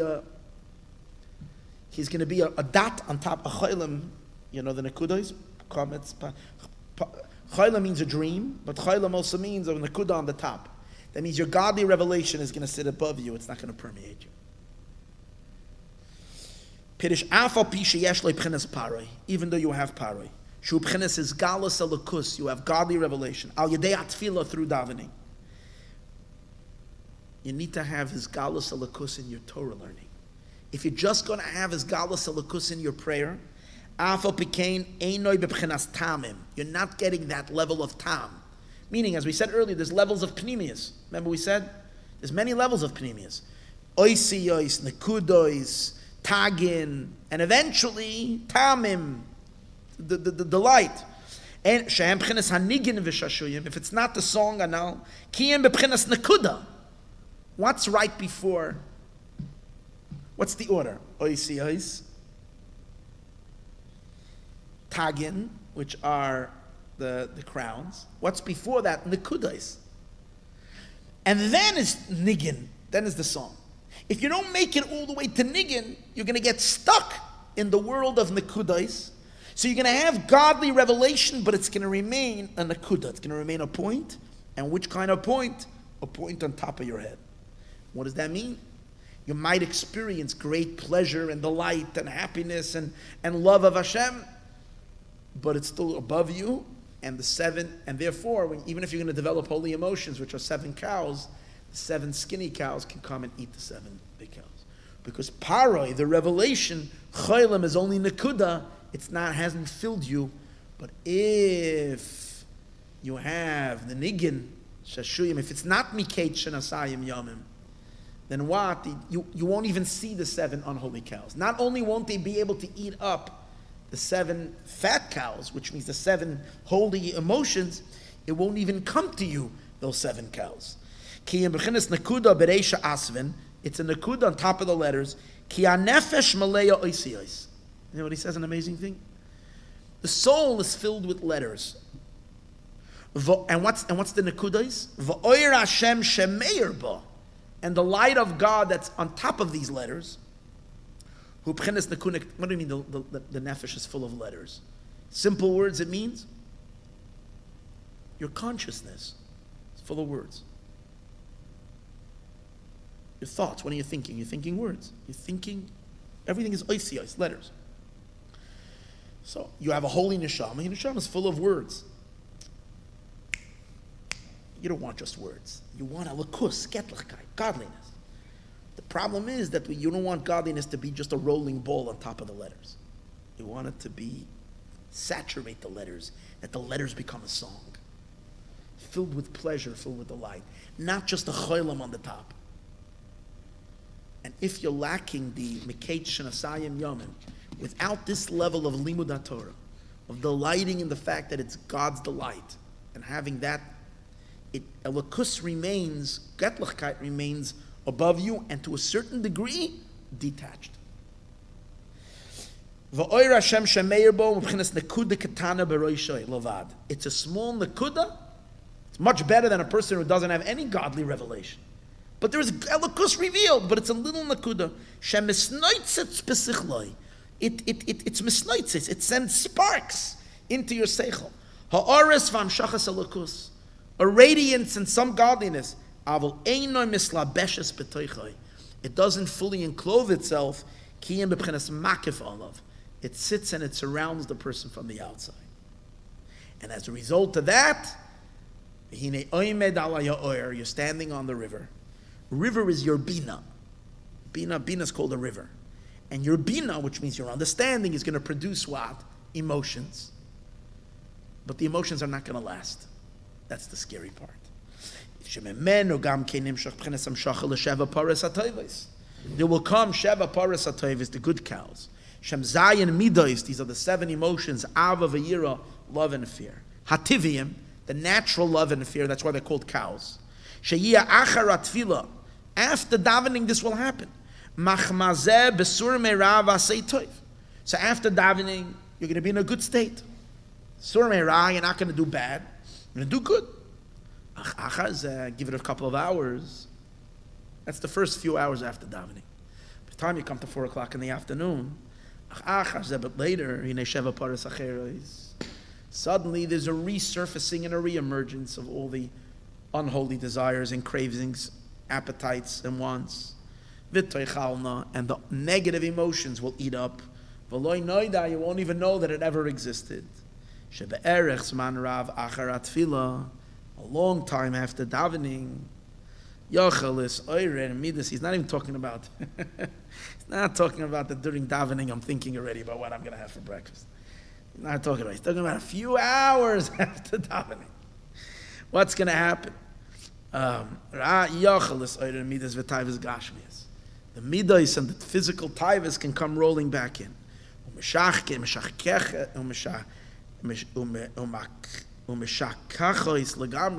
And they make the person completely forget as midas hatoiva is the good midas avavayir. Shebeshas atfila, which happened during davening. Ma she'ein kein b'bchinas hatamim, which isn't the case if you have the level of tam. If you opened up, as we said, if you opened up your neshama all the way to the level of tamim, if you reach that level of delight, shem b'chinas shira v'zimra anal. If you have that song, where do you find that? That if you learn Torah in a manner of shira, that it's God's delight, and that's why you're al zeh amru. Here, there's the mamash Maimer Chazal, and you need the Alter Rebbe to explain to us a Maimer Chazal, or else we don't understand it. Kol ha'oisik b'Torah b'layla, anybody who learns Torah at night, chut shel chesed nimshach olav bayayim. A thread of kindness. What does that mean? Shenemar yoimam yitzav Hashem chasdoi, the Ebershter's kindness. Ubalayla shira imi, if you sing with me, shechut shel chesed va'ava el yoina, and a higher love, ba'olav momayla, comes on him from above. Ava chadasha, it's a much greater love. That's what it means. Chut shel chesed. It's a thread of love from above. Chesed and love. Yoisem mikadei tivoi, much more than the measure of a person's nature. Shal nefesh alikis, of the godly soul. Ledafka bo yizbarach, to cleave to God with a godly energy, not with a human energy. B'chenas ave betanugim, a love of delight. Umisham nimshach yoir v'hamshacha leb'chenas nekuda bereishe asven. And from there will shine. I'm sorry. Umisham nimshach yoir, will come the river. V'hamshacha. You created that nekuda. That's your own godliness. That's the nekuda. And from there will come the Ya'or, a godly river. And what will it do? It will give you 7 holy cows. And you'll never get to see the 7 skinny cows. Shahaya'oru oimed al ha'chaylam. Because what's the Lashon? The Lashon over there is... Upari oimed, and we're going. Hold on. V'imication of time. Upari choylem. V'hine mina ya'oyer oilois sheva parsa. What does he mean over here?